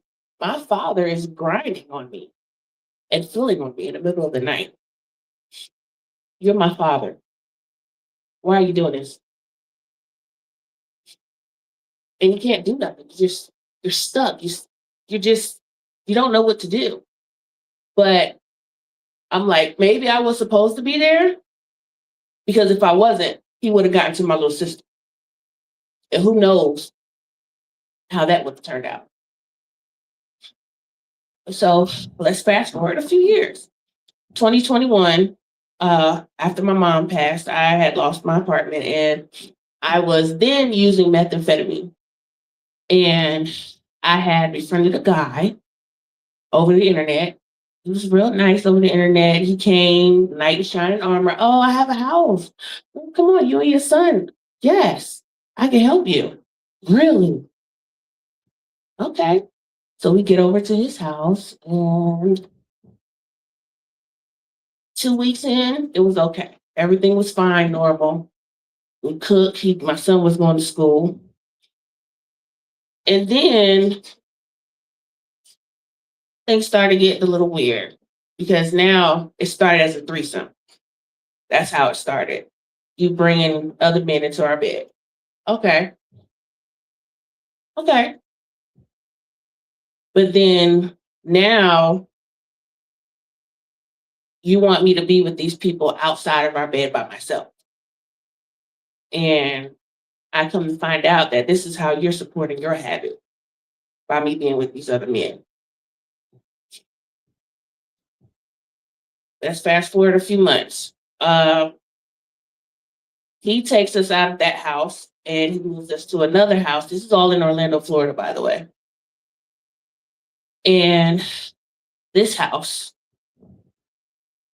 is where I found out where I felt I was going to spend the rest of my life. He had 3 other families in there. A mother and a son, like myself and my son, a mother and a daughter, and then it was another little girl. She was 6 years old. And that's where my story of, I guess, trafficking with him began. Although he was already trafficking me, but this is when I realized where I was at and what was really going on. I'm like, I'm stuck. I'm here. I'm not going anywhere. And by then, my family had been calling. They haven't heard from me. They had been calling, and they let me answer the phone for my sister once. Told my sister, hey, we're fine, because he was standing there behind me, making sure I don't say nothing out of the way. I let my sister know, yeah, I'm good. Me and Dion, we're fine. After that conversation, smashed my phone. Family didn't hear from me for months. And then it got to the point where I was like, you know what? Ain't no way. I could go to a shelter. I don't need to stay with nobody. I don't need to do all of this. I told him, I'm ready to leave. I don't want to do this anymore. He brought my son into the living room and put a gun in his head. And he tells me, you do what I tell you to do, or I'm going to blow your son's head off right here. And my son is sitting there looking at me. Mom, stay with me. And what are you supposed to say? What are you supposed to say to your child? It's going to be okay? No, you can't tell them that it's going to be okay. You say, I said, it's okay. It's mommy guidance. Mommy guidance. From then on, he started padlocking my room, separated me and my son, put my son in the backyard in the shed, padlocked the shed. And then he started including my son into the trafficking. My son was out of the house more than I was. He was taking my son he took him to Texas, he's took him to Ohio, he's taken him to Kansas, while I'm sitting at home, padlocked, can't use the bathroom, got a bucket in the corner, windows taped up, can barely even tell what time it is outside. But one night, this man didn't come home. And I was like, what's going on? Why isn't he home yet? I'm hungry. Why aren't you home yet? I hear a huge smash, like somebody kicked in the door, which he did. He came to rob the house. Come to find out my trafficker had been locked up for, I think it was a drug charge or something like that. And the guy knew him and was aware. This man came in there with bolt cutters. So I'm assuming he thought he had a safe or something in his house and was coming to steal everything that he had. That man came to that door, my door, cut the locks off my door. He did not know I was in there. When that man opened that door and saw me sitting in there, bra, panties, and a bucket of piss sitting in the corner, he wasn't expecting that. I asked this man, I said, will you please? I don't know you and you don't know me. Please, sir, please let me go. Please. He let me go. Yes. And I said, can you please just go out there to the shed and cut the locks off and let my son out? And we're gone. He opened that shed and my son, we ran. And like they said in the reenactment, a beautiful couple opened the door, young Christian couple opened the door for us. And the only number I still remember was my sister Deja's number. And I called and told my sister, I didn't tell her everything. I said, look, I just need you to get us a ticket. We need a megabus. I need to come home. And that's what she did. And when I got back to Atlanta, I couldn't stay in her house. We had to sleep in her car for a couple of weeks. But I got a hold to House of Cherith or City of Refuge. And that's where me and my son's healing journey started. And then that's where I met the wonderful Dr. Teresa Vance, who was our counselor, who saved my relationship with me and my son because my son didn't trust me. He didn't feel safe with me. He didn't understand that I couldn't, it was out of my control. I wanted to, baby. I wanted to save you.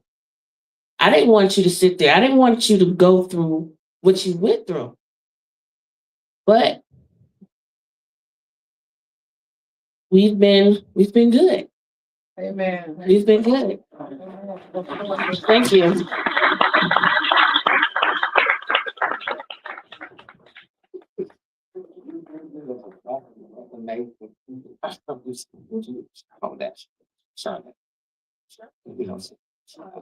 Okay, so we're gonna move this on.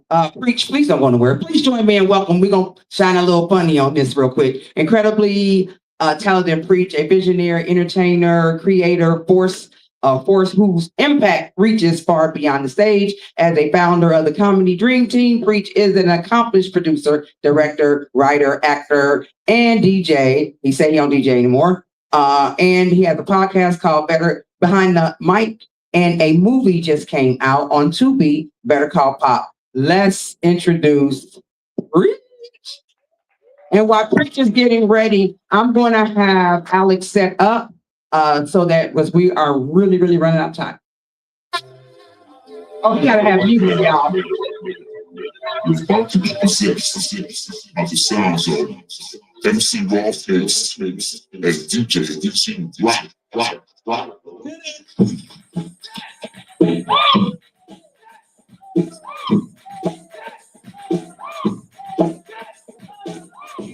You all ready to get your laugh on?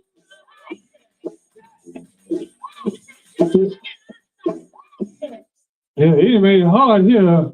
All these stories, hell, I'm ready to go crawl up under bed myself here, bringing back my damn trauma. Hell, shit. Now, y'all know we're here for a serious topic, y'all. So they chose me basically because I got a movie out. It's on Tubi called Better Call Pops. It's about victims of domestic violence. The people that can't get out, won't get out, or don't know how to get out. But you can call a person in the hood called Pops, and he will get rid of your problem. So that story was inspired actually by a true story of my daughter, going through domestic violence. And, later on, when they get grown, they tell you everything. Y'all know. It was like, well, why you just tell your dad? Well, if I told my dad, he would have been in jail for probably killing them. And so that's why a lot of, we try to understand and tell people like, well, why you don't just get out? But, it ain't that easy, y'all. But I got my wife back there. Y'all see the one that been selling them hats, y'all? That's my wife, y'all. Anybody here married? We got a couple of people. I'm just telling you, why it's a couple of people? But marriage is hard, y'all. Even in relationships, these folks now, they want to share your location. You know what I'm saying? You get there, even if you ain't married, your relationship, they want to share your location. That's my wife. I said, why you want to share my location? She said, well, something might happen to you. You might be getting sex trafficked. What y'all laughing at? Y'all don't think nobody wants sex traffic me? Okay, I'm just saying. They want to sex traffic some 6-year-old men too. I'm just saying, especially one with some benefits like me. But no, I've been married 30 years, y'all. Y'all give it up. Been married 30 years. It's been 4 different women, but do that still count? Oh, they don't do it. I'm just saying.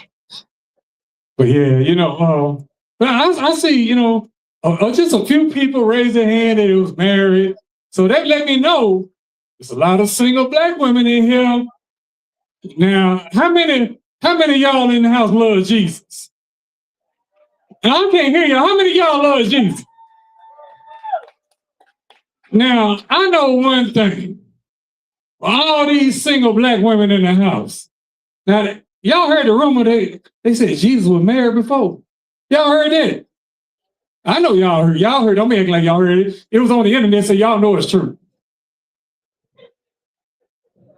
But they were talking about Jesus was married. But I said, Jesus couldn't be married to no Black woman. Because ain't no way in the world no Black woman believe them stories Jesus was talking about, would it? Think about this, y'all. Jesus sitting up in there. Oh, yeah, I was I was out on Peter with the boat, and just threw the net over and time got away from us, and then we couldn't come back on time. Ain't no black woman going for that. And you think about it like Jesus turned around and said, he in the crowd, he trying to heal people. And all of a sudden, all these women touching the hem of his garment. That woman gonna be like Jesus. So out of all the people, they got to touch the hem of your garment. They couldn't touch Peter, James, Paul, none of them. Uh-huh. But the reason why I knew that Jesus couldn't have been married to no black woman was the last one. Jesus sit up in there. Jesus been gone 3 days, y'all. He been missing. Next thing you know, he done rose again. And he done came home. And Jesus said, baby, I've been gone. I done went to heaven. I done seen my father. I done came back to say the word. She gonna tell him, Jesus, you said me to believe you've been gone 3 days. And you ain't called nobody. You ain't came to me. And now you done rose again and you went to see your father. Nigga, please. But I'm just telling y'all. But look here. This whole thing now, for real. My movie is talking about domestic violence, which a lot of times, dealing with human trafficking, it all ties in. So that's kind of why they, call me in today. I'm a girl dad, y'all. I got 4 girls. And that's why I wanted to be part of this. You know what I'm saying? Because, even though, hell, I don't know, they just talking about the domestic violence. So they might tell me about the sex trafficking later. You never know. I'm just saying, you never know. So I just want to be part of this to help raise awareness, raise money. Y'all can find me on Instagram, Preach Entertainment. Go to Tubi, see my movie, Better Call Pops. It's free. You get the phones out. Better Call Pops, I'm telling you. Good movie. It ain't that long. It's just about an hour. Yeah, it's good. It's good for real. And y'all just follow me. I appreciate your time. Comedy Dream Team. My wife back there selling them hats. Those fancy hair. Some of y'all bought them. The one that filmed my film was Thunderline. If you got a dream, if you got a vision, if you got a thought that you want to make into a movie, holler at my folks from Thunderline, y'all. I'm out. Thank you. Okay, Alex, come on up. Y'all got to hear this song before y'all leave. I'm telling y'all, he wrote it just for this. I'm sorry, y'all. We ran out of time. I hate to even rush because everybody's important. Everybody's time is important. But I can't. I definitely got to get them on. And I have 2 other people, but we're going to get out of here as soon as possible. So Alex is Alex is a blend of country, soul, Americana, and modern R&B in today's music that is honest, heartfelt, and deeply inspiring. A seasoned performer and he only 30, y'all, so he's a seasoned performer with more than a decade of stage play. He writes from crossroads of faith, love, resilience, and everyday life, turning experiences into songs. Welcome, Alex and the Durags. Yes.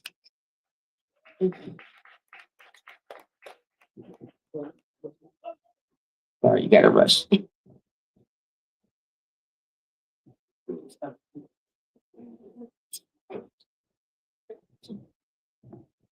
How y'all doing today? How y'all doing? Y'all all look so great in blue. Everyone looks so Thank you to everybody who showed their beautiful face, who came to support. Everyone here is beautiful. Give a round of applause for yourselves right now. Y'all are still here.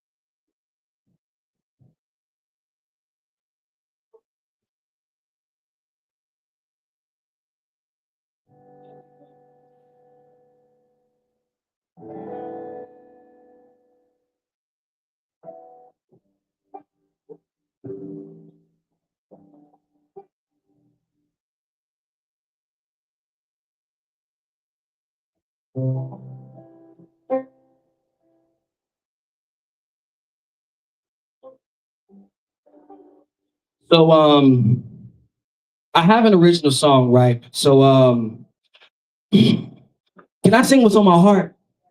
Please, can I sing what's on my heart? All right. So I have an original song. It's called Spirit. Go to Apple Music, go to Spotify, listen to it. It's a beautiful record, but I just want to sing to y'all for a second. Is that good? Okay, here we go. So help me out. Yeah. You are so beautiful. I'm talking to y'all. To me, mm, you are so beautiful. To me, can't you see? You're everything I hope for.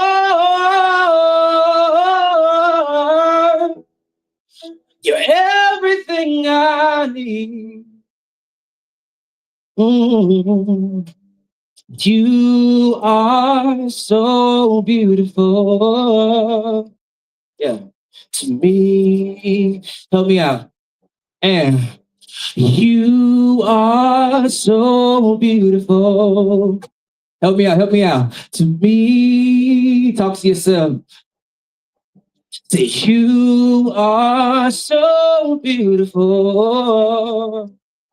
To me, can't you see? You're everything I hope for. You're everything I need. Yeah. You are so beautiful to me. I haven't heard y'all voice yet. Help me, I need to hear you. Say, you are so. Here we go. To me. To me. Yeah. You are so. Oh, help me out. To be, yeah. Can't you see? You're everything I hope for.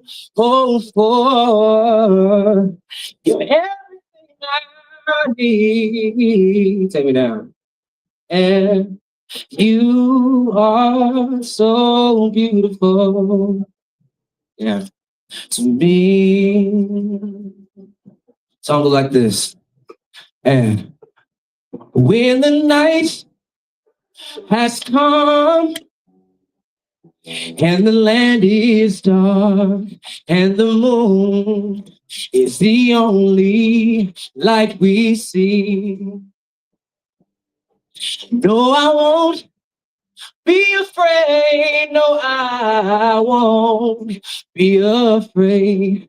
Just as long as you stand by me. Help me out. So darling, yeah. Oh, yeah. Oh, stand now. Do what? Stand by me.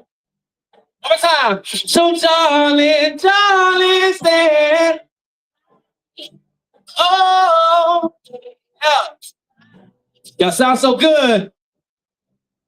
Come on. Stand by me. Stand by me. Next part. When the sky that we look upon should crumble and fall, and the mountains should crumble to the sea. This part says, no, I won't be afraid. No, I won't be afraid. Help me out. Just as long as you stand by me. All together. So darling, yeah.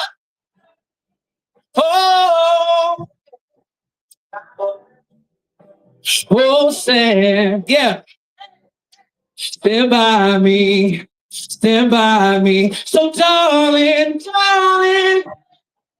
by me. Stand by me. Oh, stand by me. Listen. Say when you're crying, stand by me. Oh, stand by me, sweet Lord. Oh, stand by me. Stand by me. One more time together, stand by me. Oh, stand by me. Oh, stand by me. Stand by me. Take me down. When it seems dark and there's nowhere else to go, I know you stand. You stand by me. Lord, I know you grab my hand. Oh, Lord, I know you stand by me. Oh, stand now. Stand by me. One more time, all together. So, darling, darling, oh, stand now. Yeah, yeah, like a family. Darling, darling, oh, don't you grab my hand now. Yeah, stand by me. Stand by me. My name is Alex Marion. We are the Do-Rags. I'm so happy to be here. This is an amazing moment to be here, guys. This is an amazing cause. We're doing this to stand by each other, stand by our children. Again, all those affected by sex trafficking. I have family members of myself who have been affected by this, guys. This is a big moment that we're here right now, a big moment. So again, give a round of applause for yourselves for being here, for taking the time out, for understanding you have a heart for this. So darling, darling, by me, oh, by me, oh, stand by me, stand by me. We gon' stand together now, stand by me, oh, stand by me, oh, stand by me, stand by me. Thank y'all so much. My name is Alex Marion. If you got Instagram, you got Facebook, if you got MySpace, they bringing it back. I don't know if y'all saw it. They bringing back MySpace. If you got it, please type in Alex, A-L. Please grab your phones. Grab your phone right now. A-L-E-X, Marion, spelled M-A-R-I-O-N. Again, Alex, A-L-E-X, underscore, again, Alex, A-L-E-X, Marion, spelled M-A-R-I-O-N, underscore, right? Underscore music. I love y'all. Y'all look beautiful in blue. Thank y'all so much for having us. Have a great day.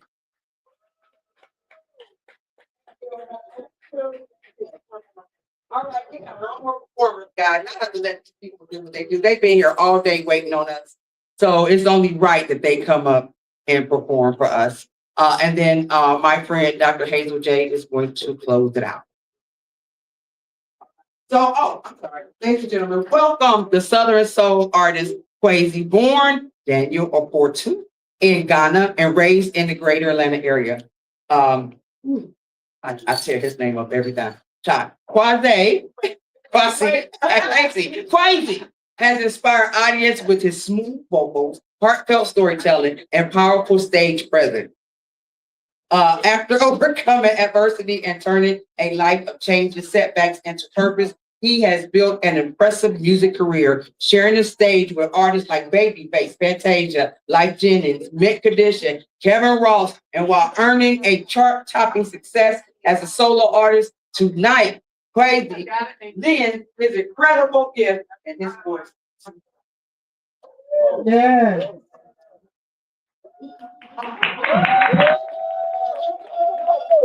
I wanted to take the mic off, but I guess I'll just leave it on.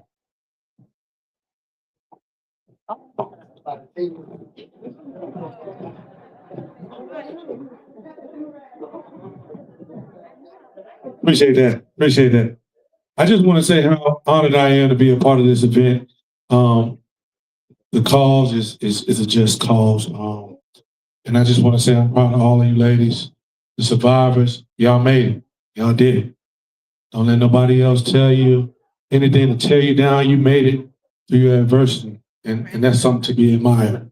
But today, I'm gonna do a little singing for y'all. I do Southern soul music, so I gotta see if my old school folk know a little bit about them last $2. DJ, let me get that. Last $2. Johnny Taylor.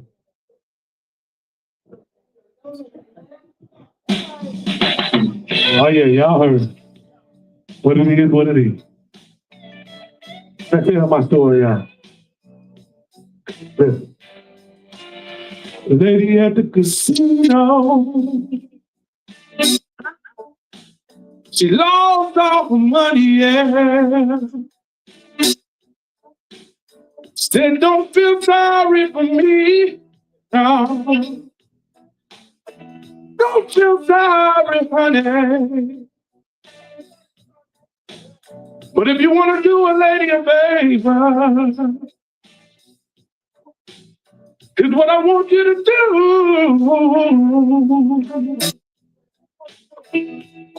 Just loan me $2. Oh, until the next time I see you. Here's what you said, y'all. But these last $2, I'm not gonna lose. These last $2, I'm not gonna lose. One's going for my bus fare, the other one for the jukebox. Give me some down home blues. Now, let me tell y'all what to do. Said she wouldn't be over here if a man had been treating her right. She came to try to catch him, y'all, 'cause he been sneaking around every night. But you see, she got caught up over here. She got caught up on this thing. And spent all of her money on that doggone gambling machine. Here's what she say, y'all. But these last $2, I'm not gonna lose. These last $2, so ain't gonna lose. One's going for my bus fare, the other one for the jukebox. Give me some down home blues. All right, DJ, you gonna cut down. I think I got him a little warmed up. Can I do one more for y'all? This next song I'm gonna do for y'all is my original song. And it's called the ATL Slide. I know y'all like to do line dancing, so I'm gonna show y'all a new one. It's called the ATL Slide. Let's go, DJ. Go ahead and do it. Do it, ATL Slide, baby. Hey, Cat. We need to get up there. All right. Listen. 2 steps to the left, 2 steps to the right. Work it in the middle, in cha-cha slide.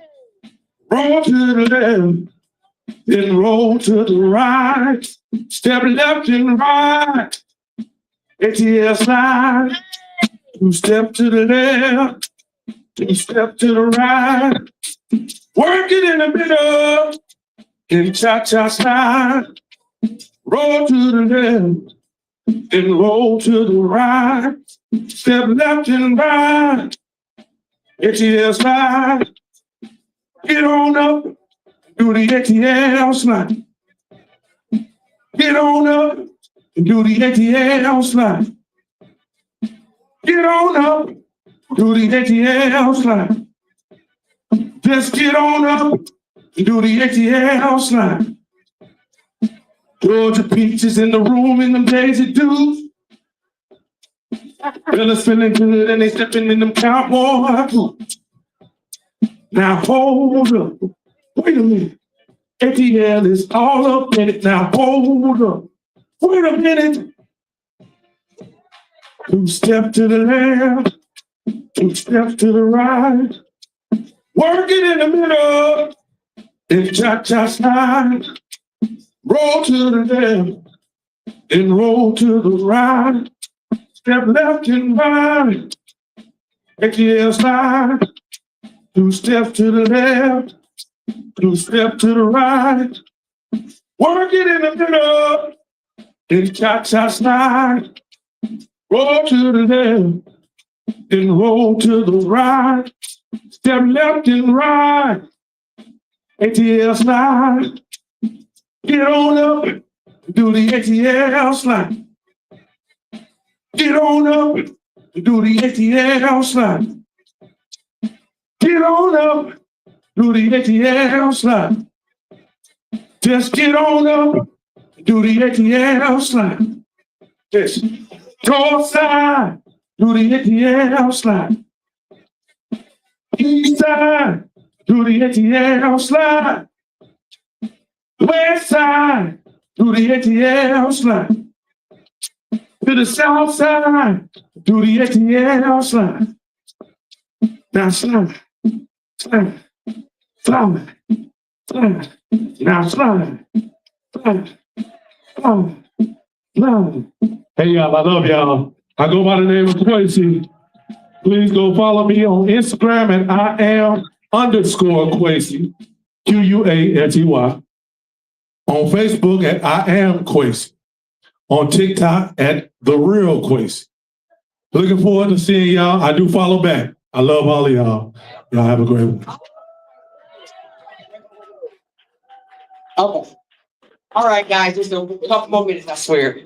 Okay, first of all, I want to give some recognitions to join me recognizing and thanking in Cito Production, which is /Thunderline, a value member of the Thunderline team, for his outstanding dedication and creativity and excellent service, alongside A.R. Crown, who leads the filming and editing and production industry, has played an important role in helping capture and preserve the powerful moments of today's events. There is professionalism, talent, and commitment ensure that this message of hope awareness reaches beyond these walls. Please help me give a warm welcome to Thunderline. All right, first of all, okay, please join me in my DJ. DJ Torrent of Tours Entertainment, a true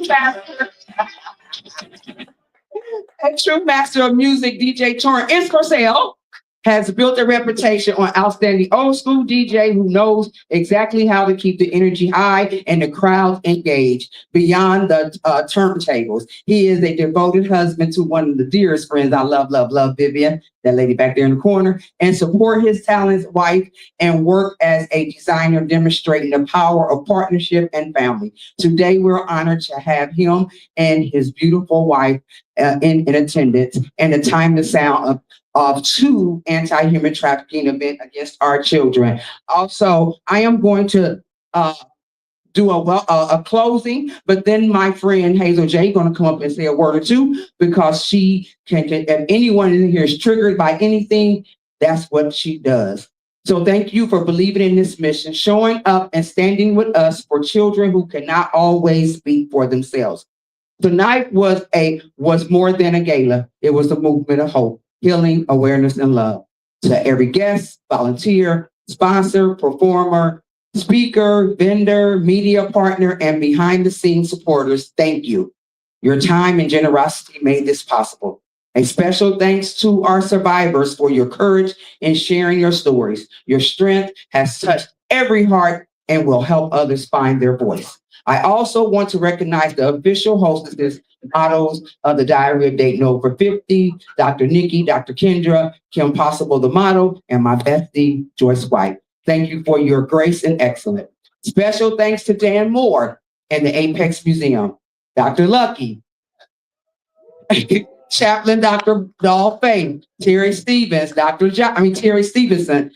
Jai, Kathy Smith, Paquetta Thomas, and Keeper Green, Dr. Keeper Green Richmond, for your support in bringing this vision. As a founder of the Diary of Dayton Over 50, I believe we must use our platforms for any purpose, especially helping our children. Tonight show what is possible when a community comes together. This is just the beginning. Let's continue to protect our children, educating community, and refusing to be silent. May God bless you all. Also, we still have auction stuff available, and please don't forget to scan, guys. Don't forget to scan and leave some coins here, okay? Please, please, please. Yeah, yeah. And thank everybody who put their logo on the backdrop. I have a special gift. I see she just came in. Don't go nowhere, Dr. Petty. Hold on, don't move, don't move, don't move. Okay, we want to thank you because we didn't know how we was going to feed these people. We didn't know the service, how we was going to do this. And if we would have put out money for the food, we wouldn't have been able to put this thing together. And Chaplain Dr. Dawg, all of us. Thank you. All right, Miss Hazel J, come on up.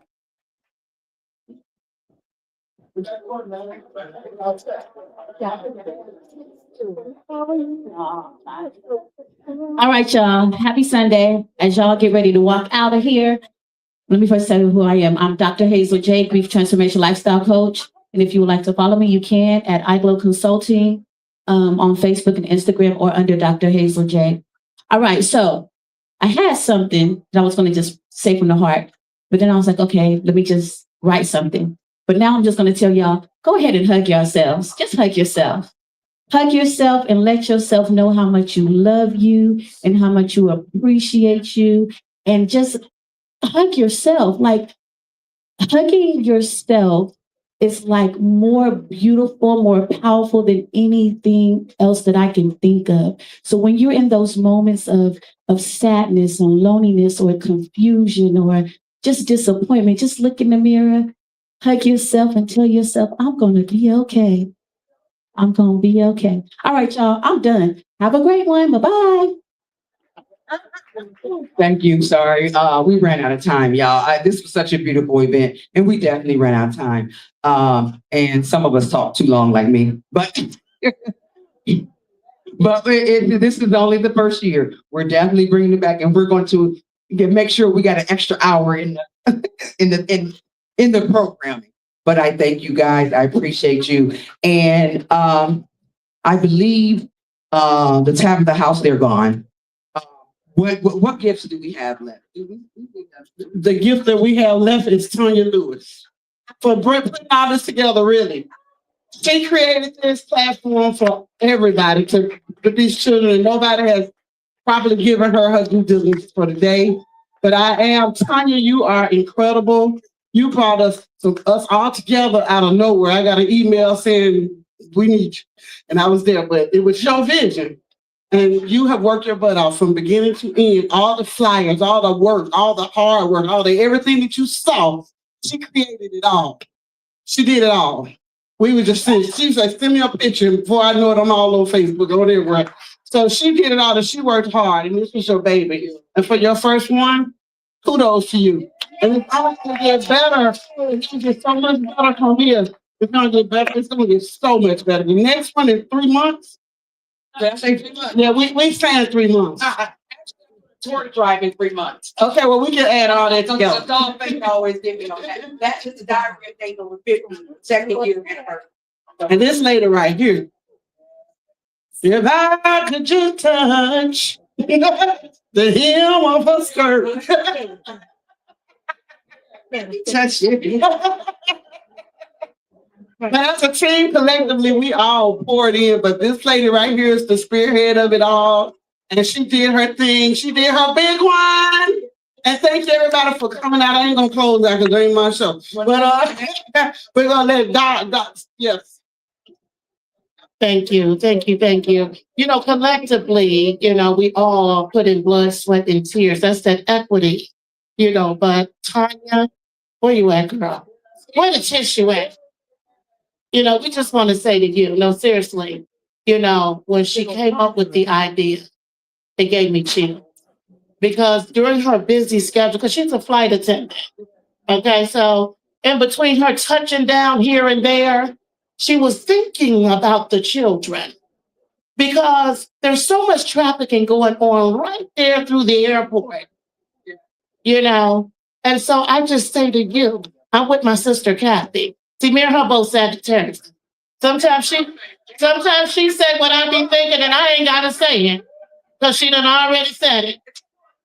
Because we tell the truth, though, but we love her. It was all in yes, Lord. But I just want to say to you again, for the first one, you know you can't have it here next year, right? You can't have it here next year, right?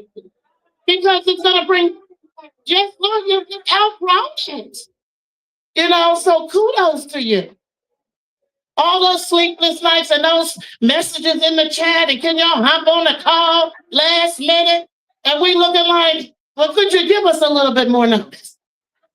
But that's because this is the issue of the heart. Okay?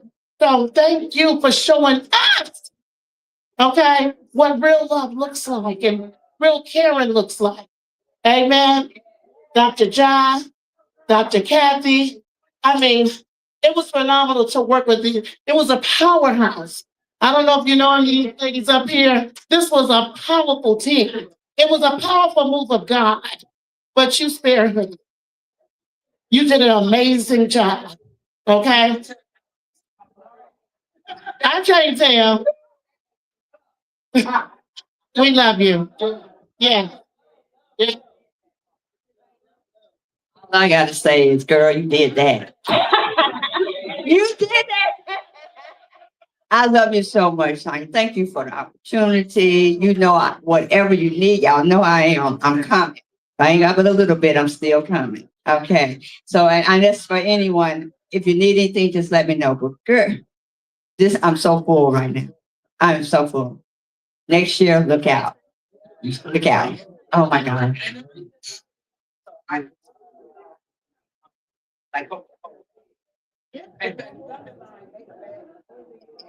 They are the coldest in entity. So once we put it together, we shoot it to them, and we're starting off now so that we could be ready by next year. Yeah, so we could be ready by next year. So we're gonna have clips on my social media. Y'all can follow me. Matter of fact, everybody go on The Diary of Dating Over 50 on YouTube and subscribe. Also follow me on Tanya R. Lewis on Facebook.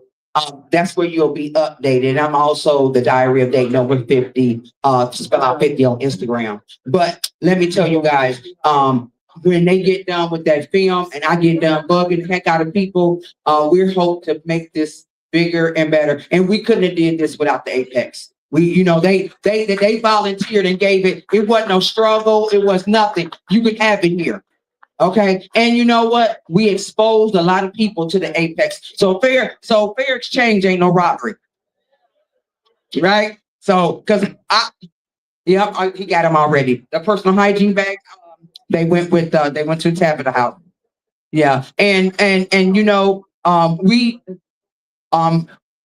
the Apex came along with Terry's suggestion. She had to go because she can't drive at night because it's dark. But I you know, it's been a whirlwind. And you know what? When you got people in your inbox saying, "Come on, you can do this," I woke up every other morning to be in my messenger. Girl, I'm so proud of you. Oh, you can do this. I love you. What you doing now? She kept up with me. She was cheering me on. She might have been a silent partner, but she cheered me on all the time. I love each and every one of you. And my little admin person over there filming me. She came in and she did her thing. But this is what I want to say. Who the hell third in sequence dresses? Who does that? Yes, they did. But I thank you guys so much. And if y'all got any trash sitting around y'all in this y'all, please take it with you. But we got to get this place cleaned up and get out of here. Thank you for staying. Yeah. Thank you for staying because it shouldn't been an empty seat in here unless you had life or death situation. But anyway, everybody should have stayed because we had to rush some people, and I don't like to rush people. You know, Hazel, she had a whole thing to say, and because she got rushed, she didn't say it. So I feel sorry. You know, I'm sorry for that. Yeah. Next year, yeah, we'll put her on first. But thank you guys. I appreciate you so very much.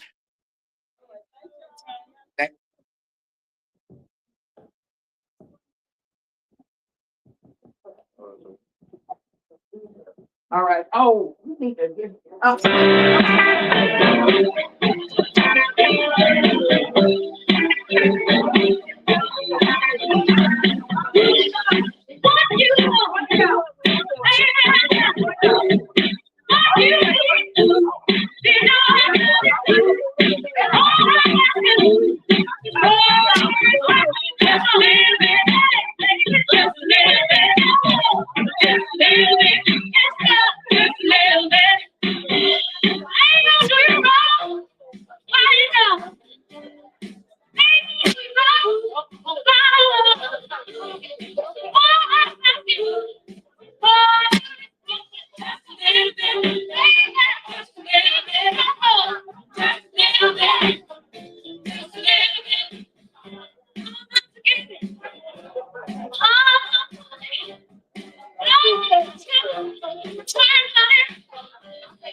You broke it down and tired of living life on the merry-go-round.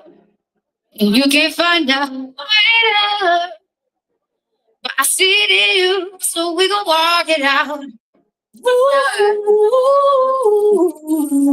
Ooh, mountain, we gon' walk it out.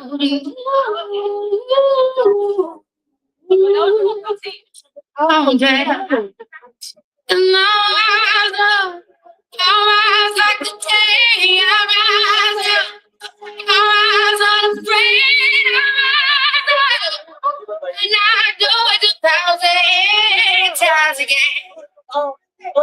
And I rise up, I like the waves, I rise up, in spite of the end, I rise up. And I'll do it 1,000 times again.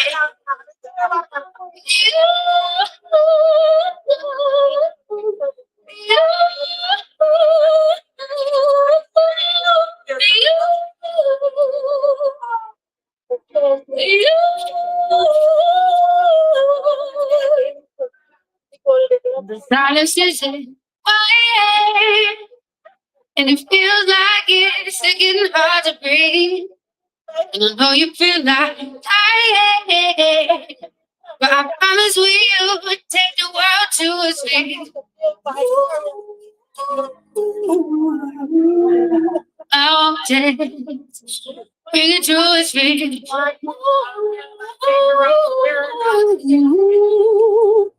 I'll take.